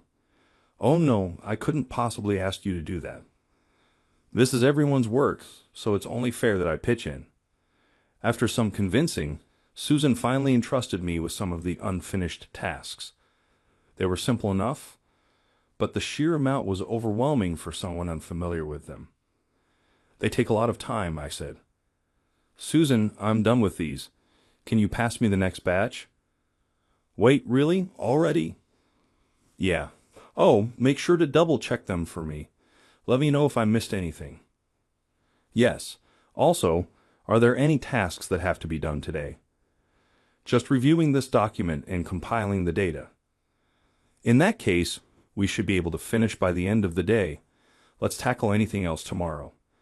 That way, you can leave on time today, but I'll keep helping you tomorrow too. Thank you so much, she expressed her gratitude repeatedly. The other employees probably overheard our conversation, but they pretended not to notice. Back in my day, there weren't people who flaunted their authority or ignored overburdened colleagues. It was clear that John was a big reason the culture had changed for the worse. Since it would be a hassle if others found out I was helping Susan, I decided to divide the work discreetly through emails and chats. Bob, how are you so fast at your work? What? Oh, well, that's probably a rude question to ask a senior, isn't it? We were having a discussion in a small meeting room about preparing the documents when she suddenly asked me that. It's not rude at all. It's just, maybe I'm fast because I'm used to it. I've been here a long time after all. You've been with this company for that long? I've been here since I was in college, at first as a part-timer though. I gave her a brief explanation of my background. That's probably why I know how the company works and have a lot of data in my head. It helps me process things faster. I see. I should learn from you. You're doing great, Susan. You're faster than anyone else. But because of all the extra work, it doesn't look that way. I mentioned earlier that my mom collapsed from overwork. Right. Yes, even young people can ruin their health by working too much. You still look pale, so please don't push yourself too hard. Thank you for your concern. I just want to make it through the meeting next week, at least. That mindset is exactly what's dangerous. It's because you have an important meeting coming up that you need to prioritize your health. Leave the low-priority tasks to me. But I feel bad making you handle so much, Bob. Do I look like I'm struggling? Looking at how stubborn she was, I started to worry. Am I taking away her sense of purpose? To me, it looked like she was struggling, but maybe she found my help more of an annoyance than a blessing. Even so, I didn't want her to collapse like my mother did. I had to prevent that. But I'm not trying to take your job from you, Susan. If I'm being a busybody, just tell me. I'm only concerned for you. Susan suddenly stood up and said, Not at all. You've helped me so much, honestly. Right before you arrived, I was at my limit. Everyone was pretending not to notice me, but thanks to you, I've been able to push through. I'm really grateful. Her eyes were filled with tears. I couldn't even begin to imagine how much she had endured, but I could support her from now on. To acknowledge her resilience, I silently vowed to keep working alongside her. 1 week later, it was the day of the meeting for the projects our department had been working on. Susan was in charge, and we were supposed to meet in front of the client's office building, but she still hadn't shown up by the scheduled time. I grew worried and called her while John, trying to hide his irritation, muttered angrily. Susan, she has no sense of responsibility as a professional. I called several times, but it kept going to voicemail. If she didn't show up, I would have to step in for the meeting. That wouldn't necessarily be a problem, but I felt bad that Susan wouldn't get to showcase the results of all her hard work. Just then, my phone rang. It was an unknown number, but thinking it might be Susan, I quickly answered. "Is this Bob Miller? I'm calling from Mercy Hospital." "Yes, this is Bob speaking." "A hospital?" "Susan was just brought in by ambulance. Is she okay?" My raised voice drew the attention of everyone around me. I ignored their stares and focused on the call. "Yes, she's conscious and alert now. Thank goodness." Apparently, Susan had collapsed on her way to the meeting. Someone nearby called an ambulance, and she was taken to the closest hospital. The cause was anemia, and the diagnosis indicated it was likely stress-related. Though she had been disoriented when she arrived, she is now well enough to send a message asking me to handle things. She'll be staying in the hospital overnight and can be discharged as early as tomorrow if everything looks fine. I felt relieved as I ended the call. Even though I had warned her not to overwork herself, she had pushed too hard to prepare for today. After the meeting, I'd have to visit her. When I explained the situation to everyone, John, as expected, was outraged. "She can't even manage her own health. She's completely useless." I wanted to say, "Whose fault do you think it is that she collapsed?" But worsening the situation now and affecting the meeting wouldn't be wise. When I asked for instructions on the next steps, John crossed his arms and extended his hand toward me. "Give me the materials. I'll handle it. We need to communicate in French with the client after all." He strode confidently into the building. He was probably eager to show off his skills. "I'll show you how in French negotiation is done, so watch and learn." That's what he said, but once the meeting started, John kept glancing nervously between the documents and the client's face. Well, it was obvious what was happening. John's French wasn't getting through. On top of that, he couldn't understand what the client was saying. Both sides tilted their heads in confusion, and the atmosphere grew tense as everyone looked anxiously at their representative. Wasn't he supposed to have grown up in France? Someone whispered. The client let out a sigh of frustration. From what I could hear, John's French was insufficient. At this rate, the meeting was doomed to fail. "Well, are you okay?" I asked quietly, and John's expression shifted from weak to angry as he glared at me. But given the circumstances, his glare lacked intensity. "Of course not. The client doesn't understand my French." "It's not that the client doesn't understand. What are you saying? You want to take over the meeting?" "No, I didn't mean it that way." "If you're bold enough to speak up, you must be confident in your skills, right? Fine, I'll let you handle it." John smirked as he guided me to sit in front of a client. "So, I heard you've been secretly helping Susan, acting all high and mighty. Let's see what you've got. Show me what a high school grad can do." There was no choice. As I skimmed through the materials and prepared to speak, John whispered in my ear, "If you mess up, it's all on you." He's blaming everything on me while ignoring the fact that he can't handle it himself. And not just me. He's dragging Susan into this too. What a guy. Suppressing the anger welling up inside me, I simply said, "Understood." I apologized to the client for John's lack of manners and began the presentation using the proposal, comparing it with competitors and our past successes, all of which Susan had worked so hard to prepare. I advanced the discussion, of course, all in French. Unlike with John, the meeting progressed smoothly, and the client responded positively. Apparently, they had been considering working with another company, but they were impressed by my pitch and decided they wanted to proceed with us. "Your presentation was fantastic. We'd love to work with your company," they said, smiling mischievously. Honestly, I had no idea what the guy next to you was saying earlier. I wasn't sure what to do. I could only give a dry smile. In any case, the negotiation was a success. "That went well, John?" When I spoke to John, who hadn't even realized things had gone smoothly, he nodded vaguely. After we exited the client's building, I summarized the agreement, and John was overjoyed. I sent everyone back to the office, and I headed to the hospital where Susan was admitted. When I told her about the successful negotiation, she was overjoyed. "Thank you so much." "I don't know how to thank you," she said. "You don't need to thank me, just focus on getting better." "Oh, but John, he was mad at me, wasn't he?" Susan looked worried about the scolding she expected to face. Don't worry, he won't be giving you a hard time. What do you mean? You'll see tomorrow.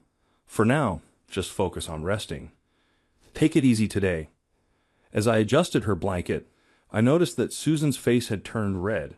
Her immune system was probably weakened, and she might have caught a cold. I asked her to check her temperature, and I was relieved when it was normal. When I returned to the office, it seemed word had already spread. Our CEO, Kevin, came to our department. "Bob, great job this time. Securing that major contract is a huge relief." He reached out for a handshake with a warm smile, and I shook his hand. This negotiation was part of a major project. Therefore, the results were significant. Then John chimed in from the side. "Well, Kevin, the meeting wrapped up quickly. I guess my guidance really paid off." The way he said it made it sound like the deal succeeded thanks to him. Ridiculous. He had just sat there watching. It only worked out thanks to Susan's preparation and my sales pitch. Whether he realized my frustration or not, John kept talking. Compared to that, Susan was a complete mess. The whole negotiation almost fell apart because of her.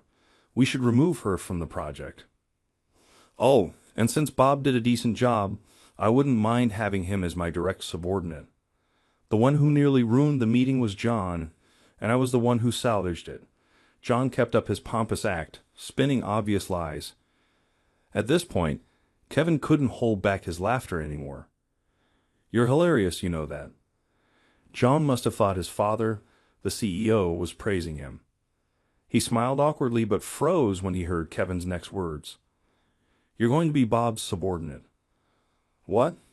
You've been incredibly disrespectful to him, haven't you?" "Well, I mean, he's older than me, but a mid-career hire. And I heard he didn't even finish college. Didn't you know he's my superior?" John's eyes widened in shock. "Superior?" "That's right," Kevin said. "Technically, he's my subordinate. When I was 21 and had dropped out of college, Kevin joined the company as a fresh graduate. Even though he was older, I already had over 3 years of experience, so I was technically his senior. He was talented and destined for success, climbing the ranks quickly with plans to become an executive. While he aimed for a leadership role, I was sent to work at the parent company overseas. Thanks to the language skills I gained through relentless effort and study, our company had many branches and subsidiaries. I spent 10 years moving across different countries. The company's investment in me, hoping I would bring back valuable insights from different cultures, was something I could never thank them enough for. I moved through Europe, and after passing through Asia, I was stationed at the South Korean branch when I received a message from Kevin, who had just been appointed CEO. He asked for my help, saying, "Our company's performance hasn't been great lately. I need my senior's expertise. If I could use my experience at the parent company to help, it would be the perfect way to repay my old company." With that in mind, I negotiated with the parent company and got permission to return. "Why didn't you tell me any of this?" John lashed out. "But it was pointless because you never listened to me. Besides, after hearing you speak, I started to think you were one of the reasons for the company's decline." "What do you mean?" "You treat employees like disposable tools, ignoring their feelings and piling work on them, all to maintain your authority. You surround yourself with people who blindly follow your orders and shift the blame onto them whenever something goes wrong. I believe this is what's causing the decline in employee morale. That's just your opinion. I'm strict with employees to foster a disciplined work environment." "Is that so? Let's see if you still say that after hearing this." Suddenly, Susan's voice echoed through the office. The sound was coming from my phone. "No, John told everyone to dump all the tedious tasks on me. He said if you don't do as I say, you'll end up like Susan." I had asked Susan to provide a statement from the hospital. He'd also ordered everyone not to help me, and those who ignored his orders and helped me were scolded and pressured until they quit. I saw it happen to several people. "This is nonsense," John protested, but it was obvious from the employees' faces no one sided with him. They all nodded at Susan's words. "I see. I never should have hired you." Kevin looked at his son with a pained expression. "We'll conduct a thorough investigation, but to think the cause was so close to home." Everyone, I'm sorry, Kevin apologized, leaving everyone unsure how to respond. The only one still shouting, "What are you talking about? I did nothing wrong," was John. Everyone gave him cold, disapproving stares. Afterward, more of John's abuse of power came to light. John's behavior towards Susan was just the tip of the iceberg. His actions had demotivated many employees, lowering their performance and leading to his demotion. Now, as a regular employee, he had to start from scratch, doing the same tasks as new hires and learning from others' work ethic. "Here's your tea," Bob said. With a loud thud, a teacup was placed on my desk. John slammed it down so hard that some of the tea spilled over. Instead of reflecting on his actions, he resorted to petty harassment and venting his frustration. Helping him grow was now part of my job as his manager. "Don, you mentioned being a redditcheating from France, right? But are you not comfortable speaking in French?" His face twisted as he likely remembered the negotiation from before. "I graduated from French University, you know." "Isn't that a rude question? But you couldn't hold a conversation, could you?" "Well, you're probably amazing at reading and writing, though." He didn't seem to expect a compliment from me, and he looked confused. "Did you only hang out with other American people while you were in school and in the community?" I asked. "How did you know?" "It's pretty common. If you don't communicate with the locals, you won't really pick up the language." "So you're saying I'm incompetent?" "Of course not. Quite the opposite. If you manage to graduate, that means you have the ability to adapt to unfamiliar environments." "Right. Well, that depends on whether the environment suits me or not." "John, the first thing you need to work on is relying too much on others." The irritation in his voice made it clear that the confident department head he once was had vanished. "Your job, your language skills, you've relied on others for everything, haven't you? If you don't change your attitude, you'll stay the same. Doesn't that frustrate you?" "Of course it does." "Well, would you know, Bob? You've never been the CEO's son." Maybe he'd been paralyzed by the weight of being the CEO's son, unable to find the right way to behave. To become a leader, you need to study more and become someone others respect. No matter what people say, you have to keep working hard. If you feel frustrated, then work twice as hard. Eventually, people will recognize you. John didn't respond and walked off. Shortly after, Susan returned to her desk and said, "I just passed John, and he looked like he was about to cry. I hope my words had reached him, even just a little." By the way, a client sent us a new request, something about an ad targeting the European market. Having taken over John's role as department head, I've been working alongside the team on various projects, using my experience from the parent company. Just as Kevin had envisioned, it seemed like the company's performance was improving, making this a crucial time to maintain momentum. "Oh, and I booked your favorite Italian restaurant for tonight. Looking forward to it," Susan whispered playfully in my ear. Apparently, at some point, she had taken a liking to me. A 20-year age gap. What could an older guy like me possibly offer someone as young as her? I'd said that to her once, but she replied that just like work, age doesn't matter when it comes to love. Age doesn't define someone's value or abilities. A workplace where everyone is respected and can showcase their strengths. That's what I believe a company should be. It's not about how long you've lived. It's about what you've learned, what you've felt, and how you apply it. Helping employees reflect on that is part of my job as a manager. A few weeks later, John approached my desk holding a file. "I've compiled the materials for the negotiation." "What? Already?" "It was all in French, data too." "That's fast." I skimmed through the file and saw that it was well organized with clear charts and graphs. "Of course. I told you I'm a redditcheating after all." There was no arrogance in his voice. He was simply demonstrating his abilities. That's how it came across. "That's true. Well done." Seeing how much John had grown, I thought to myself that I couldn't slack off either. I was still learning too. I often asked younger employees about trends and integrated what I learned into my work. A workplace where learning is fun might be a luxury, but it's something I cherish. If I can keep learning about work and relationships at this company I love. While I was lost in thought, Susan called out, "B, the meeting is starting." "Maybe I'll keep learning about love too," I said as I stood up and headed toward her.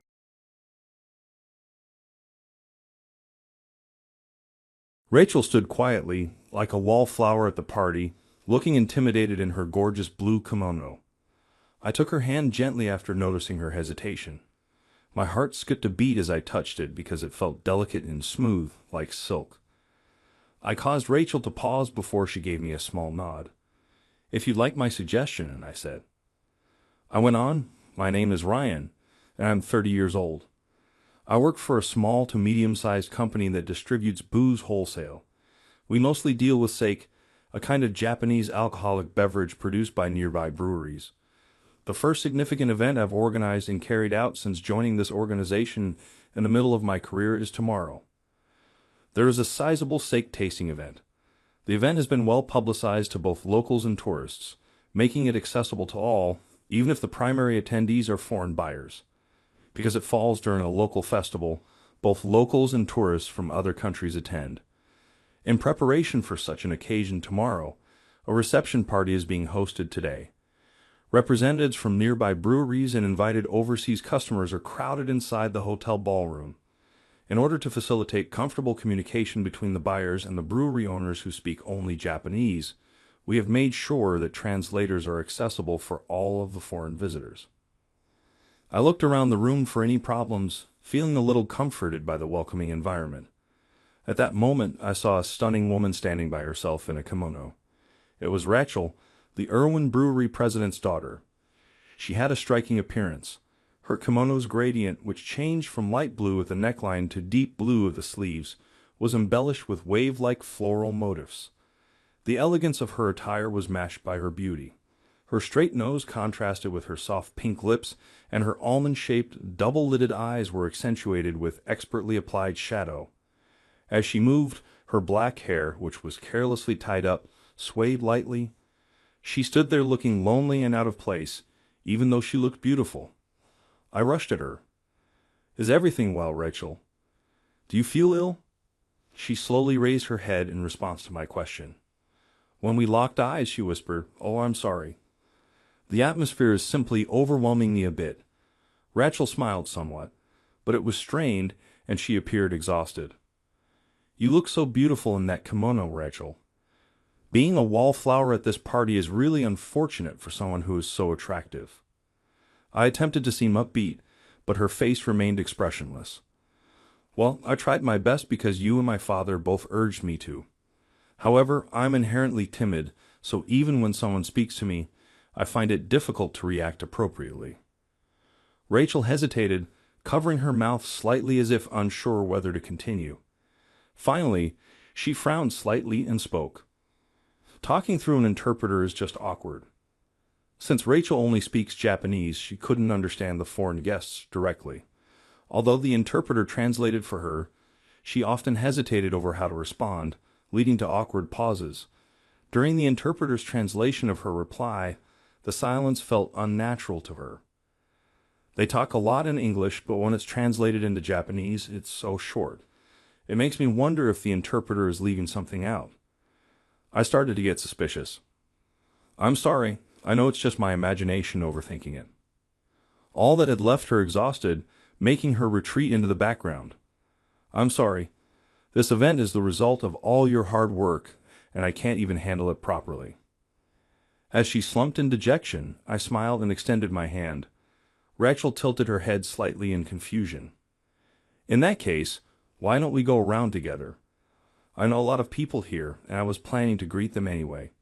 Maybe having me with you will make it a bit easier." Rachel hesitated at my invitation. "But won't I just be in the way?" I firmly took her hand before she could refuse. Her soft touch made my heart race slightly. "Not at all. It would be an honor to accompany you." I flashed a bright smile and gently but confidently led her forward. Rachel silently followed me. Our first stop was to meet my French friend, Claude. "Claude, it's been a while. Thanks for coming," I greeted him. Rachel visibly froze, her mouth agape in shock. She was surprised because I had spoken in French. "Claude, Unfazed by Rachel's reaction, gave me a big hug. He then turned to hug Rachel, but I quickly stopped him. "No, Claude.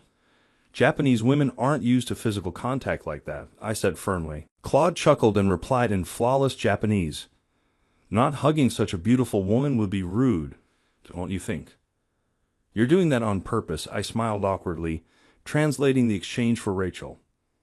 I added that Claude was actually fluent in Japanese. Relieved, Rachel gave a small smile. "Your best friend's a Frenchman? I didn't know you could speak French." Scratching my head awkwardly, I replied, "Well, there was never really a reason to mention it." I then turned to Claude with a serious expression. "Claude, this is Rachel, the next president of Arwen Brewery, the company that once produced the legendary sake, Silver Summit." Claude's eyes widened, and Rachel looked equally surprised. "What does Claude know about Silver Summit? It's been over 30 years since it was discontinued," she said. Before I could respond, Claude suddenly embraced Rachel. "Hey, stop it." Claude let her go. I tried to pull him off, but his strength was impressive. Claude ignored me, holding Rachel tightly as he gushed. "I can't believe it. Someone connected to the creators of that legendary sake." Finally, I managed to peel him off, and Rachel was very red-faced. Seeing her confusion, I decided to share a bit of my history with Claude. I explained that due to my parents' work, I had moved around Europe as a child until I was in the first year of middle school. At first, I had a hard time understanding the language at all, especially when I was 10 and living in France. I struggled to learn French and felt lonely because I couldn't make friends. It was Claude who reached out to me during that time. He invited me to play ball games that didn't require much conversation, taught me French, and even learned Japanese from me in return. Thanks to him, I eventually made more friends and grew comfortable with the language. Today, French is one of the languages I'm most confident in. I owe Claude more than I can ever repay, and as it turns out, Claude owes me as well. By pure coincidence, I had once helped his grandfather when I found him collapsed on the street. Although my French was still poor back then, I frantically called out to nearby adults for help, making a big scene. Luckily, thanks to the quick response, Claude's grandfather recovered without any lasting effects. From then on, Claude's family treated me and my parents with exceptional kindness. Then 3 years ago, Claude suddenly came to Japan to visit me. He had come to tell me that his grandfather had passed away. Hearing that the funeral had been a small family-only affair, I couldn't hold back my tears. Claude's grandfather had always been so kind. Every time I saw him, he would walk up, smile, and hand me a piece of candy. Even when I grew older and insisted, "I'm not a kid anymore," he would still press the candy into my hand with the same cheerful smile. Knowing I'd never see that smile again was heartbreaking. At that moment, Claude handed me a bottle of sake. "My grandfather bought this 30 years ago and treasured it. He wanted me to share it with you." Claude's grandfather had a passion for collecting alcohol from all over the world. Though he enjoyed drinking, he would carefully store rare and valuable bottles as part of his collection. He even had a custom storage facility to preserve each bottle's quality. Sake is known for its ability to age well, provided it's properly distilled and stored under optimal conditions. With careful barrel aging in temperature-controlled environments, well-aged sake can develop rich and complex flavors over time, often earning a place on the menus of prestigious restaurants. I once had the privilege of sharing a bottle of treasured wine from his grandfather's collection during a meal with Claude's family. That red wine was rich and well-aged, but for someone used to cheaper drinks like me, it was a bit hard to appreciate. When I couldn't help but make a sour face, Claude's grandfather laughed and said, "You've still got a child's palate." Peeling away the paper wrapper designed to block light, the label Silver Summit appeared. I admired the simple calligraphy on the label as I carefully opened the bottle. The moment the cork was opened, the sweet aroma of sake wafted through the air, tickling my nose with a gentle glug glug glug sound. The thick liquid poured smoothly into the tiny cup, aged to perfection. It was no longer clear but a rich amber color. We raised our glasses together, honoring Claude's grandfather, and brought them to our lips. The moment I took a sip, a jolt shot through my mind. The taste was incredibly smooth, with a gentle sweetness melting on my tongue, followed by a complex wave of acidity and a faint bitterness that filled my mouth, leaving a lingering sense of happiness even as it slid down my throat. Unlike fresh, young sake, it didn't have a crisp lightness. I wondered what Silver Summit had tasted like when it was newly brewed. I froze in astonishment and glanced at Claude, who had his eyes closed, savoring the drink. A single tear glistened on his cheek. I wish I could have shared this with my grandfather. I nodded slowly, understanding the sentiment. When I finished recounting the story, Rachel's eyes widened in surprise. "To think our Silver Summit," she started, so happy she could barely continue. She lowered her gaze, "But I'm sorry, there are no plans to restart production." At her words, Claude's face fell visibly, filled with disappointment. Silver Summit was developed and crafted as a legacy project by Rachel's grandfather before his retirement, with the goal of creating a flagship sake for Earn Distillery. He collaborated closely with trusted rice farmers to source large quantities of high-quality rice, dedicating over 200 hours to meticulously milling and preparing the raw ingredients. While over-refining doesn't always guarantee a better sake, the precisely polished rice yielded a sophisticated flavor. In the world of sake, spirits aged to perfection in carefully selected barrels, with attention to every detail of the production process, achieving the status of premium, small batch, or single barrel sake. At this stage, the sake is already considered high-end. However, Silver Summit was meticulously polished over 200 hours, achieving an astonishing polishing ratio of 20%. Born from countless trials and errors, Silver Summit was undoubtedly a masterpiece. But the high cost of ingredients and the labor-intensive production process made it very expensive. During the economic boom, it was a massive hit in its first year. Unfortunately, the collapse of the economic boom brought a sudden downturn, and spending on luxury items like sake became a low priority. Silver Summit had to cease production after only a few years. Since then, Earn Distillery has focused on producing affordable yet delicious sake, maintaining a modest operation to this day. However, they no longer have the resources to reintroduce a high-end sake. Seeing both Rachel and Claude's disappointed expressions, I puffed out my chest. That's why I organized this event. They both looked at me, eyes wide with curiosity. The local sake, I'm confident it can stand up to anything anywhere. Not just here or across Japan, but internationally as well. If we market it to people overseas, it's bound to become a hit. And if sales increase, reviving Silver Summit won't just be a dream. As I passionately explained, Claude's eyes lit up, and Rachel looked stunned. "You thought about this much?" I nodded firmly. I refuse to live in a world where I can't drink that sake again. When I grinned, Rachel smiled warmly and clearly moved. Claude and I promised to meet again at tomorrow's tasting event, and I led Rachel to greet other acquaintances. Every representative from the breweries was in high spirits, and the only one who needed my support was Rachel. With every introduction, Rachel seemed both flustered and impressed, her eyes darting back and forth. When the reception party wrapped up and I stepped outside after helping with cleanup, I saw Rachel in her kimono, arms crossed, waiting for me. Good work? What's going on?" I asked, confused, and she puffed out her cheeks. "What's going on? That's what I want to ask you. What are you, Ryan? It's not just French you speak. English, Italian, German, and some other languages I can't even remember. How are you fluent in so many languages?" With a flurry of hand gestures and a flustered expression, she bombarded me with questions, looking surprisingly adorable. I tried my best to keep my amusement from showing on my face. "I told you, didn't I? When I was a kid living in Europe, I had no choice but to learn the local languages. Japanese, English, French, Italian, German, Spanish, and finally, during my time in Switzerland, I even picked up Romansh, a language spoken by very few." Driven by my growing interest in languages, Rachel was still visibly excited. "And Oxford University? Really? You went to such a prestigious school, and then you joined the Ministry of Foreign Affairs. Why are you now working for a small liquor wholesaler?" She had been quietly listening, her eyes wide, while I chatted with old friends during the party. Although she seemed impressed, she hadn't asked about my background until now. She had happily talked about Brewery, the nuances of steak tasting, and laughed freely at jokes between me and my old friends. But now all her pent-up curiosity about my past was spilling out. "Are you really curious about someone like me?"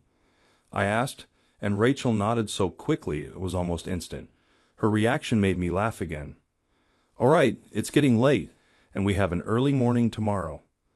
But should we go to the hotel bar for a bit?" When I suggested the bar on the top floor, Rachel nodded quietly, and the two of us stepped into the elevator to prepare for tomorrow. We ordered drinks with low alcohol content and raised a toast. Then I briefly shared my background with Rachel. My childhood in Europe, which I had grown so accustomed to, came to an abrupt end when I was 13. My parents' jobs brought us back to Japan. They were overjoyed to return to their homeland, but the thought of moving yet again weighed heavily on me. The last place I lived was Switzerland, but it was close to Germany and France, where I had lived before, so I could visit old friends during holidays. Moving to Japan meant leaving that familiar region far, far behind, and because the move was decided so suddenly, I couldn't even say proper goodbyes. Determined to return to Europe someday, I threw myself in my studies. My goal was to attend a European university. I initially thought about studying in Switzerland, where I had lived last, but my best friend Claude encouraged me to aim for Oxford University with him.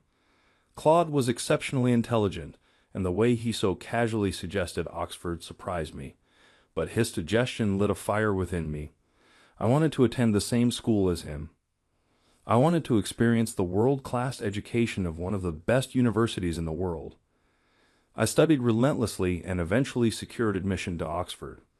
Of course, Claude was also accepted, and my time at Oxford became one of the most fulfilling periods of my life.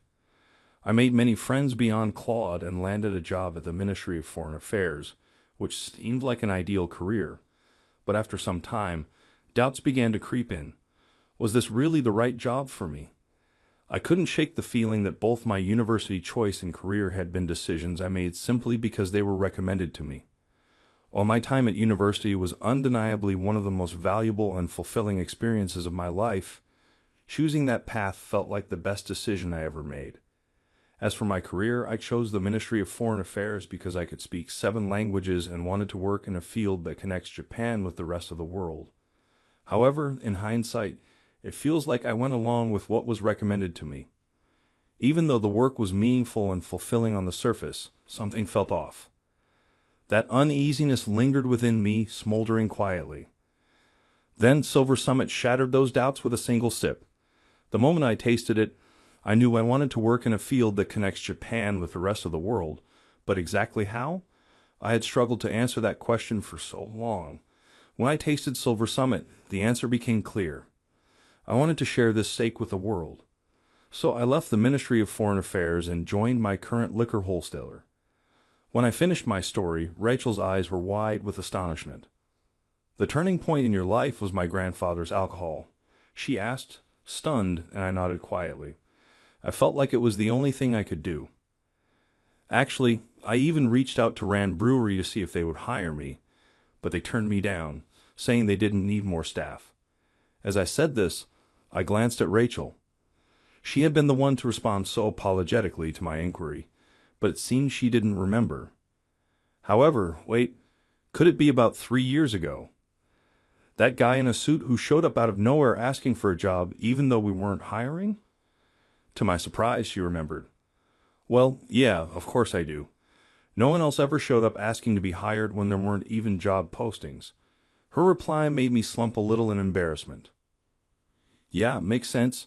And when I finally got hired at my current company and came to introduce myself to Rand Brewery, you didn't seem to recognize me at all," I said with a wry smile.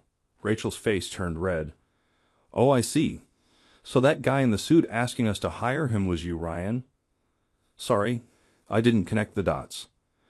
Well, considering I had barely been given a glance before being turned away, it wasn't surprising.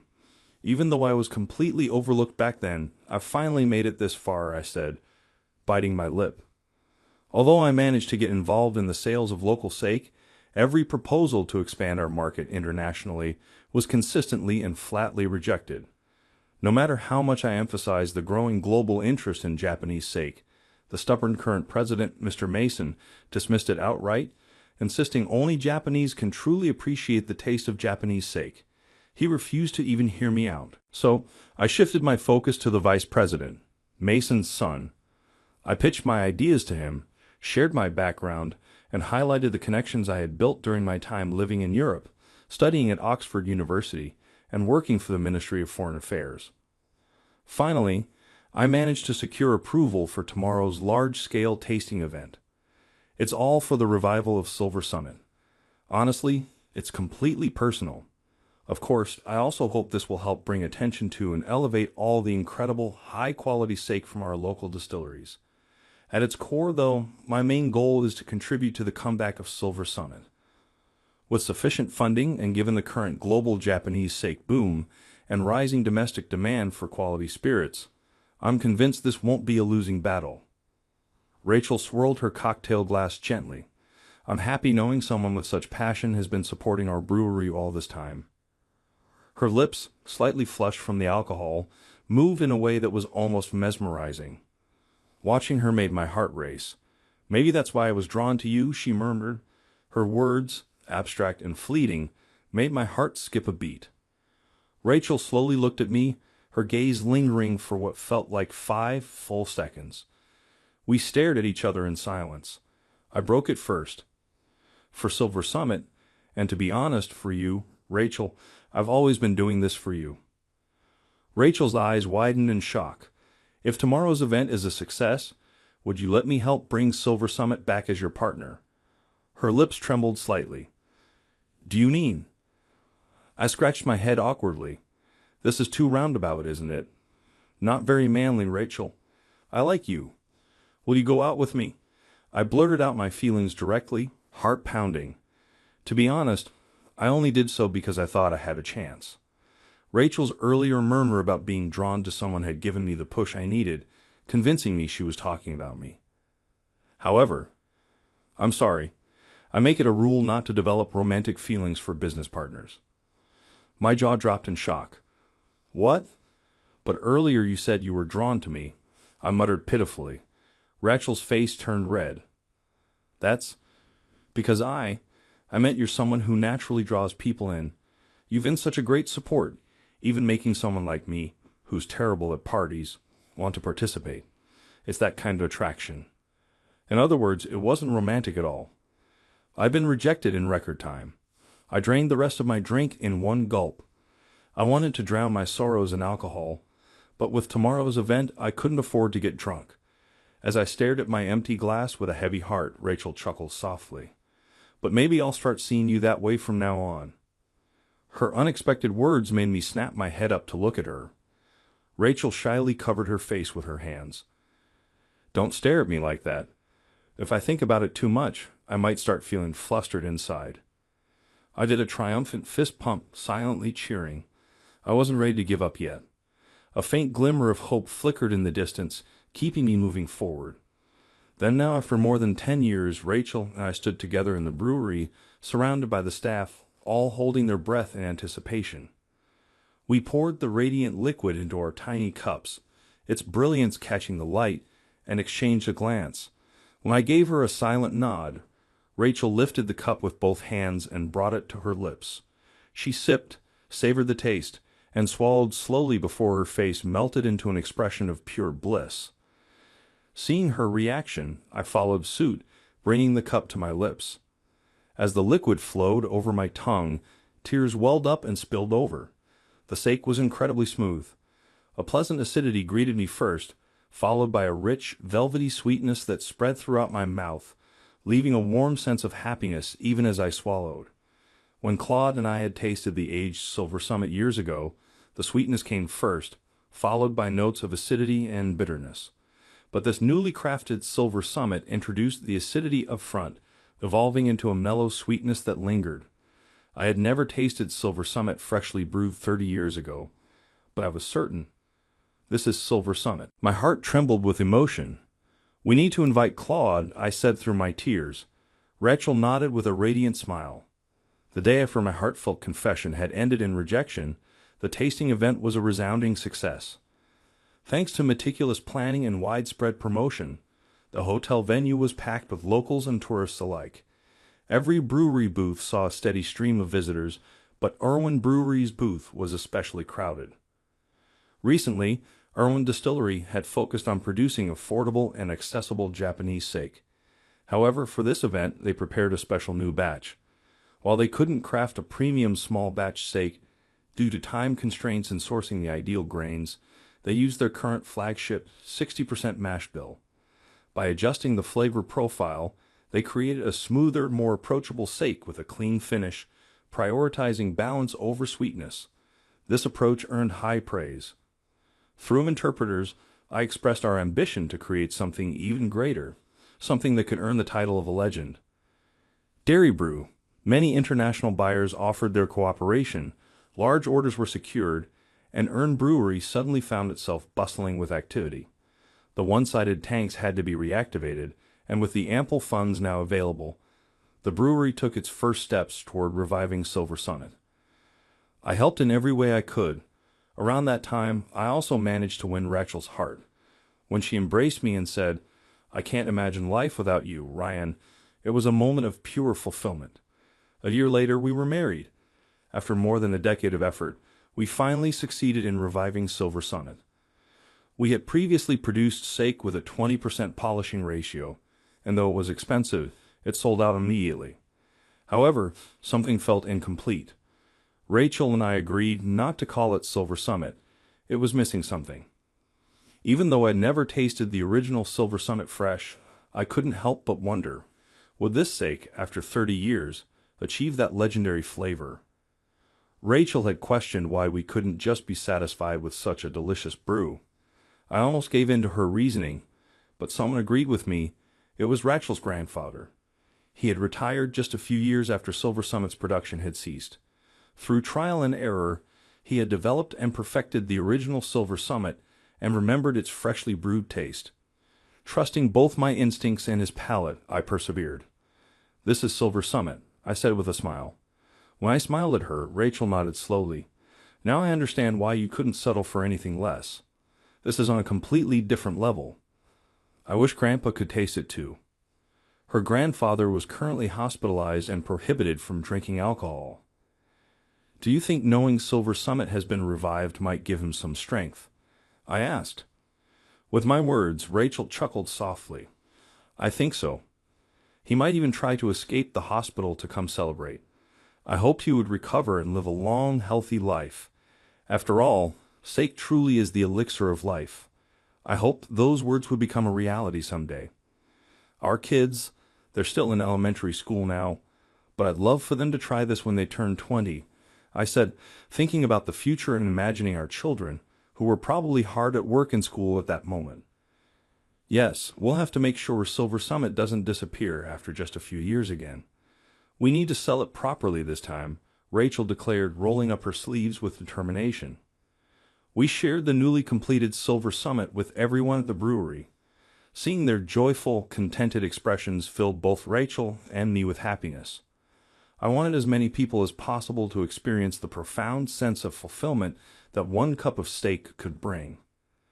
With that thought in my heart, I watched everyone's smiling faces, feeling deeply connected to this shared moment of joy.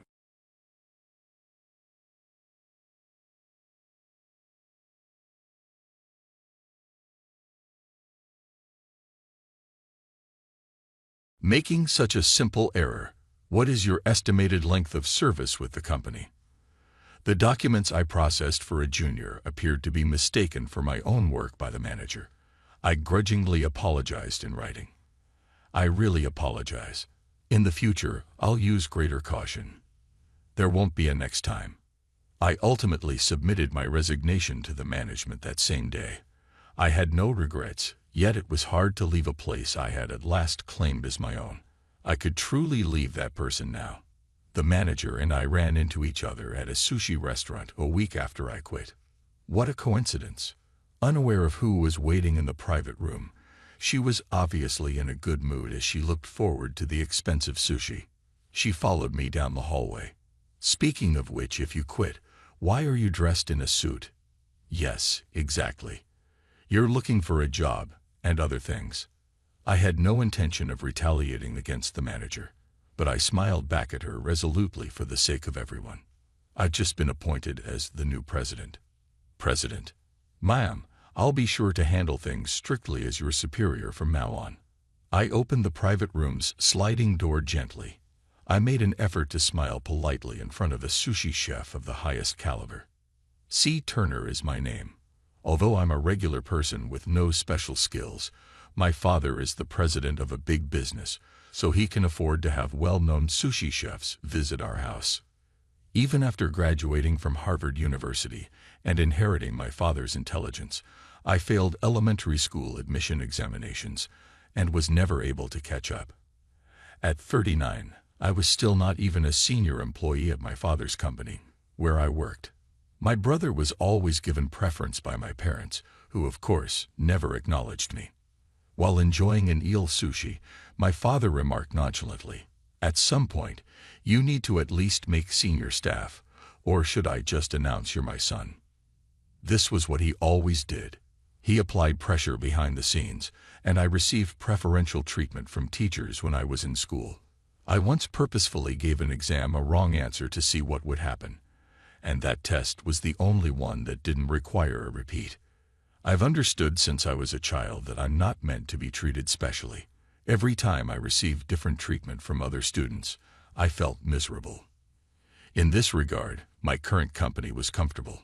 Initially, I tried to get a job at a company unrelated to my father to get away from him, but he opposed it.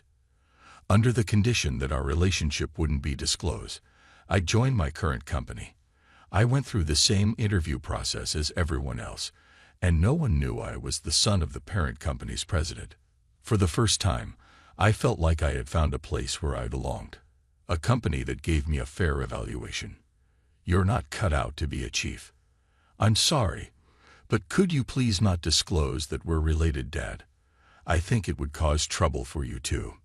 He's right. If people found out someone like him is your son, it'd lower your reputation, my brother added, causing my mother to chuckle. "That's true. Let's focus on eating since you're here," my father said, not allowing me to leave my seat, forcing me to continue eating tasteless high-end sushi. "I'll be taking over as the head of this sales department starting today.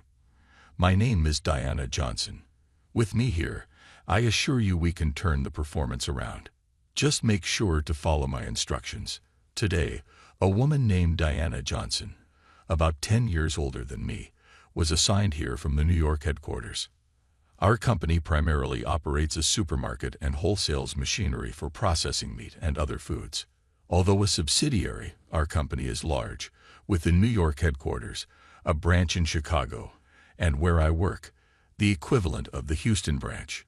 Recently, our branch's performance had been declining, so we were informed that a competent person would be sent from headquarters.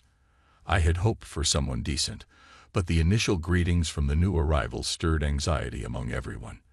And it wasn't just Diana who had been assigned. I'm Erica Glover, and like Diana, I'll be serving as the section chief in the sales department starting today. Please look forward to working with me. Standing next to Diana, Erica appeared considerably younger than me. Her greeting was standard, but her facial muscles barely moved. She seemed almost android-like. She is a very capable person. Originally, I was supposed to come here alone, but I insisted she join me. "Make sure to follow her instructions as well as mine," Diana declared, running the show from the first day. She had young employees fetch her coffee whenever it ran out, and called the person responsible for each difficult negotiation to explain themselves in front of everyone. Erica was somewhat better, but she had her issues too. These numbers are in full-width characters, not half-width. Please resubmit. Nitpicking meant that reports that used to be submitted smoothly were now often returned, hindering work progress. "Isn't there anyone competent here? It's frustrating how much we have to carry the load." In just one day, my workplace, which was supposed to be my sanctuary, turned into something as oppressive as my family home. A month after Diana's arrival, Everyone was exhausted. The younger employees, in particular, were making mistakes out of fear of what could happen if they didn't secure contracts, often losing deals that were near completion. During a break, a colleague half-jokingly wondered aloud if someone collapsing would finally make the headquarters realize the true nature of these two. But it was a real possibility.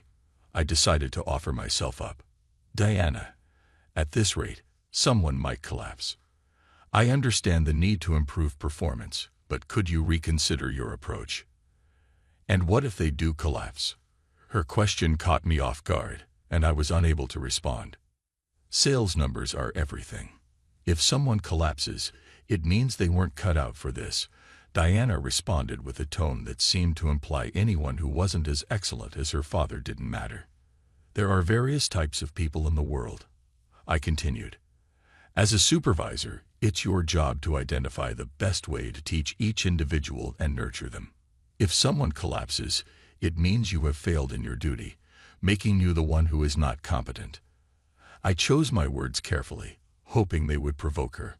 Johnson reacted as expected, scattering documents across the floor in anger.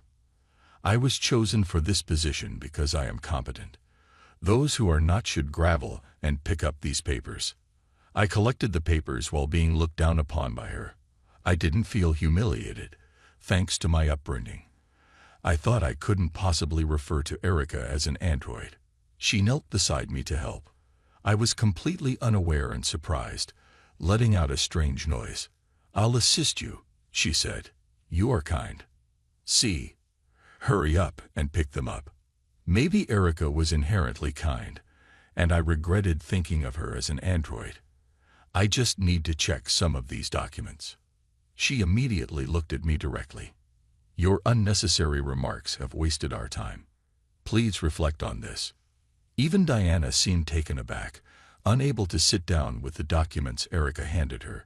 Though it was an unexpected turn of events, focusing Diana's bullying on me did succeed in reducing the burden on other employees.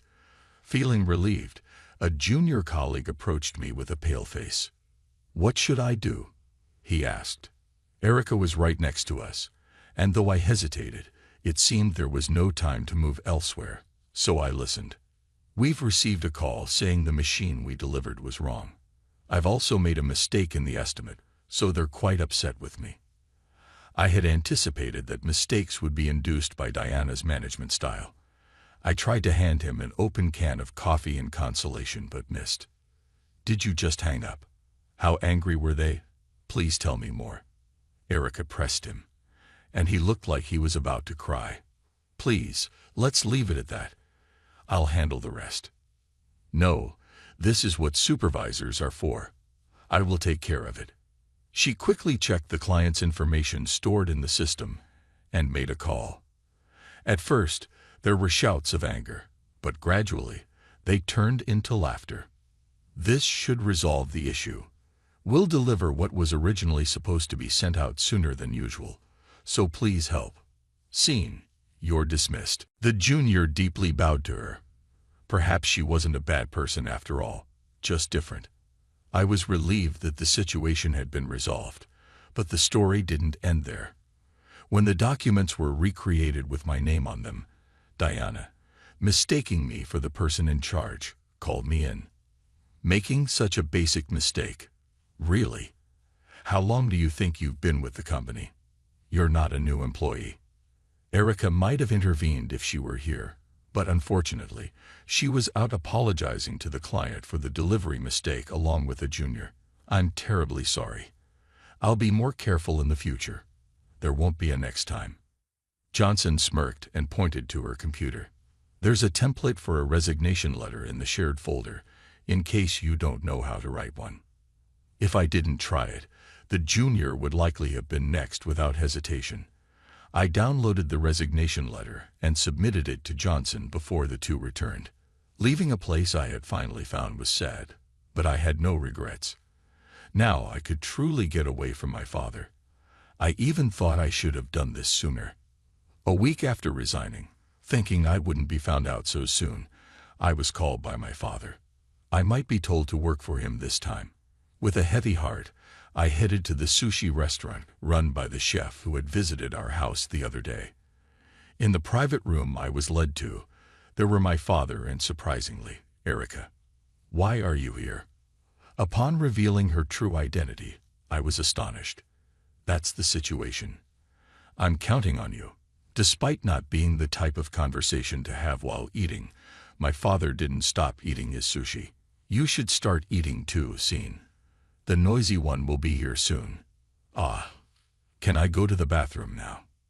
"Go ahead." Thinking it was going to be a long conversation, I almost bumped into a woman on my way back from the bathroom. "Sorry." "No, my apologies." "Oh, you must be Scene." It was Diana. What a coincidence. I'm here to have a meal with Erica today. Unaware of everything, Diana was in a good mood, looking forward to enjoying high-end sushi. "Do you always go to places like this with Erica?" "Now that you mention it, it's our first time at a sushi place. More importantly, are you okay? Can you afford it? This place is quite expensive." The chef at the counter looked at us curiously. What is this woman talking about? Seemed to be written all over his face. "Thank you for your concern. My father will be covering the bill, so it's all good." I couldn't bear the thought of having my dad treat me to sushi at this age. Being able to dish out such backhanded comments so effortlessly was impressive in a way. It really was going to be a long day. "Ah, may I go say hello to Erica?" "Sure, she's in the forest private room. I'll show you inside. It's supposed to be a room reserved for special guests only." Why wasn't Diana curious about how Erica managed to make a reservation? Walking down the corridor with Diana, who had no idea who was waiting in the private room, I smiled despite myself.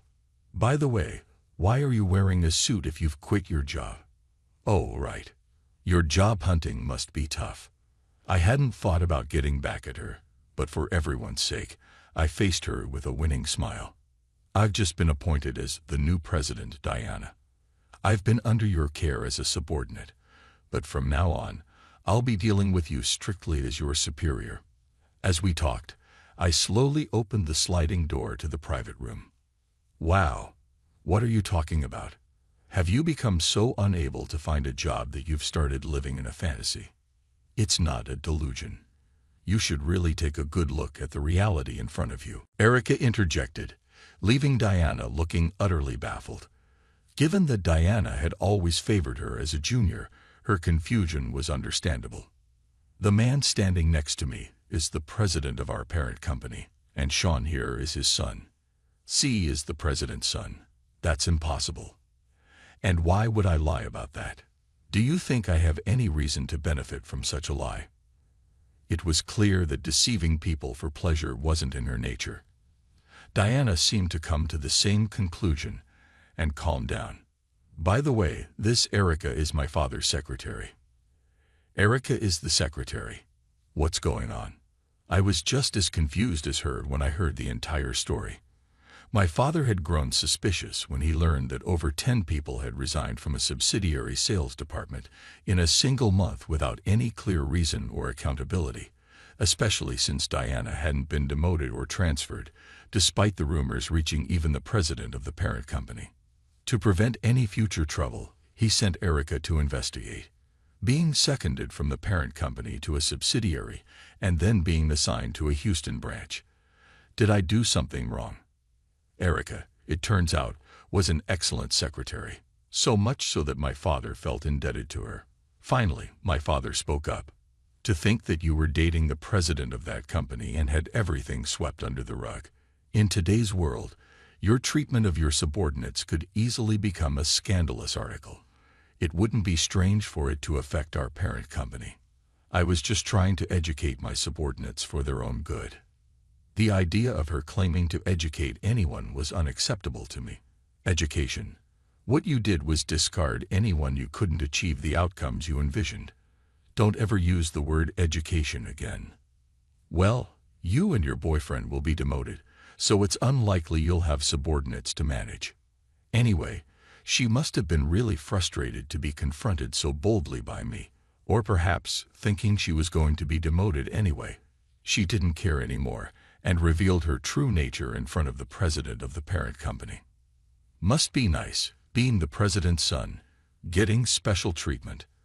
Until recently, you couldn't even become a chief, and now you're suddenly the president of a subsidiary. If this had been said to the old me, I would have despaired, feeling trapped by my father's shadow forever. But now, it was different. I was filled with confidence. I won't deny the special treatment, but I've been observing the company as an ordinary employee. I believe I understand better than anyone what everyone is looking for. So, what, you've always just followed orders from those above you, never achieving significant sales results. How could someone like you possibly be suitable to be a president? Erica stopped me from responding. Sean is the right person to be president. You may not know, but whenever a junior couldn't meet their goals, Sean would give up his own projects close to contract to help them, advising on how they could achieve their targets. Since he was giving away his projects, it's natural his own performance would appear lower. Having observed his work, his processing speed is exceptionally fast. She explained to Diana, just as she had to me. Johan has always underestimated his abilities, leading to his talents not being fully recognized. In reality, he is very capable. She had made the same case to my father when reporting on Diana. It led him to reconsider his view of me as inferior to my accomplished elder brother. As a result, I was appointed the new president. The notion of being president seemed impossible at first, but being praised by Erica, who I knew wouldn't just flatter me, made it feel within reach. Diana, there's something else we need to discuss. What now? Diana looked at Erica with a mix of pity and disbelief. Houston branch's performance hasn't actually been declining. A major supermarket client went bankrupt, reducing revenue, but the number of new contracts has actually increased from last year. Then why was I sent to Houston? As she spoke, she seemed to realize the truth. She began to make a call, likely to her boyfriend. Your boyfriend abandoned you. He sensed the parent company's investigation and got rid of you under the pretext of fixing the Tokyo headquarters sales department. There was no response on the phone. Diana had been utterly discarded. You said you've been too busy to contact him since arriving in Houston. You should have realized something was wrong then. Diana, her face turning pale, stormed out of the restaurant. There's a showdown waiting at the Tokyo headquarters, but that's none of my concern now. I gulped down my now cold tea in one go. The environment has changed so dramatically in the past few hours that my brain can't keep up. Then my father adds another shock. Scene, I'm sorry for not really seeing you until now. He left without waiting for my response. Being acknowledged by my father is a first in my memory. Already at my limit, I couldn't hold back any longer. Tears started flowing, one after another. Let's take it a little easy, she said, thinking she's offering to stay until I stop crying. I say, thank you, only to be met with a puzzled look. The president left quite a bit of money, and since we've both been troubled by that man, let's recuperate some of it. Watching her order the most expensive items as if to make a point, my tears stopped, and I found myself laughing before I knew it. Later, the board and I decided to dismiss the president. Diana ended up working as a regular employee at the Houston branch. My well-educated juniors in the sales department are reportedly taking good care of her. Whether it's from the humiliation or the shock of being abandoned by her boyfriend, I heard she's become a shadow of her former beautiful self. It's been about a month since Diana was demoted. Upon hearing Erica's words, I truly realized how quickly time flies. I became president shortly thereafter. To help with my anxieties, my father made her my secretary. I always knew she was capable in the sales department, but her skills as a secretary are exceptionally high, preparing things in advance and greatly assisting me. Yeah, it's already been a month. She seemed unable to hide her irritation at my heartfelt muttering. I didn't mean to get nostalgic about the president. I was thinking we should check if Johnson hasn't caused any problems lately. Oh right, when would be a good time? Let's do it next Tuesday. Next Tuesday is my brother's birthday. I held back a retort, knowing it would come back to me. My brother liked and had been quite forward with her when she was appointed as my secretary. His frustrated expression was a bit of revenge for me.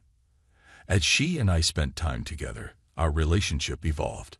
I had thought she never showed her emotions, but as we grew closer, she began to share more of her expressive side. During the challenging times right after I became president, she supported me. Before I knew it, I had fallen for her. Realizing I had fallen for the same person as my brother made me laugh. I offered Erica a box of chocolates from a shop I like. "What's this all of a sudden? You didn't do something wrong, did you?" She took the bag of chocolates warily, but with care. Her caution was warranted. Turns out, I ended up like my brother. "I'm giving this to you with that in mind. So if it bothers you, just say so. We can go back to just being president and secretary." "It's not a bother," she replied, placing the bag gently on her desk.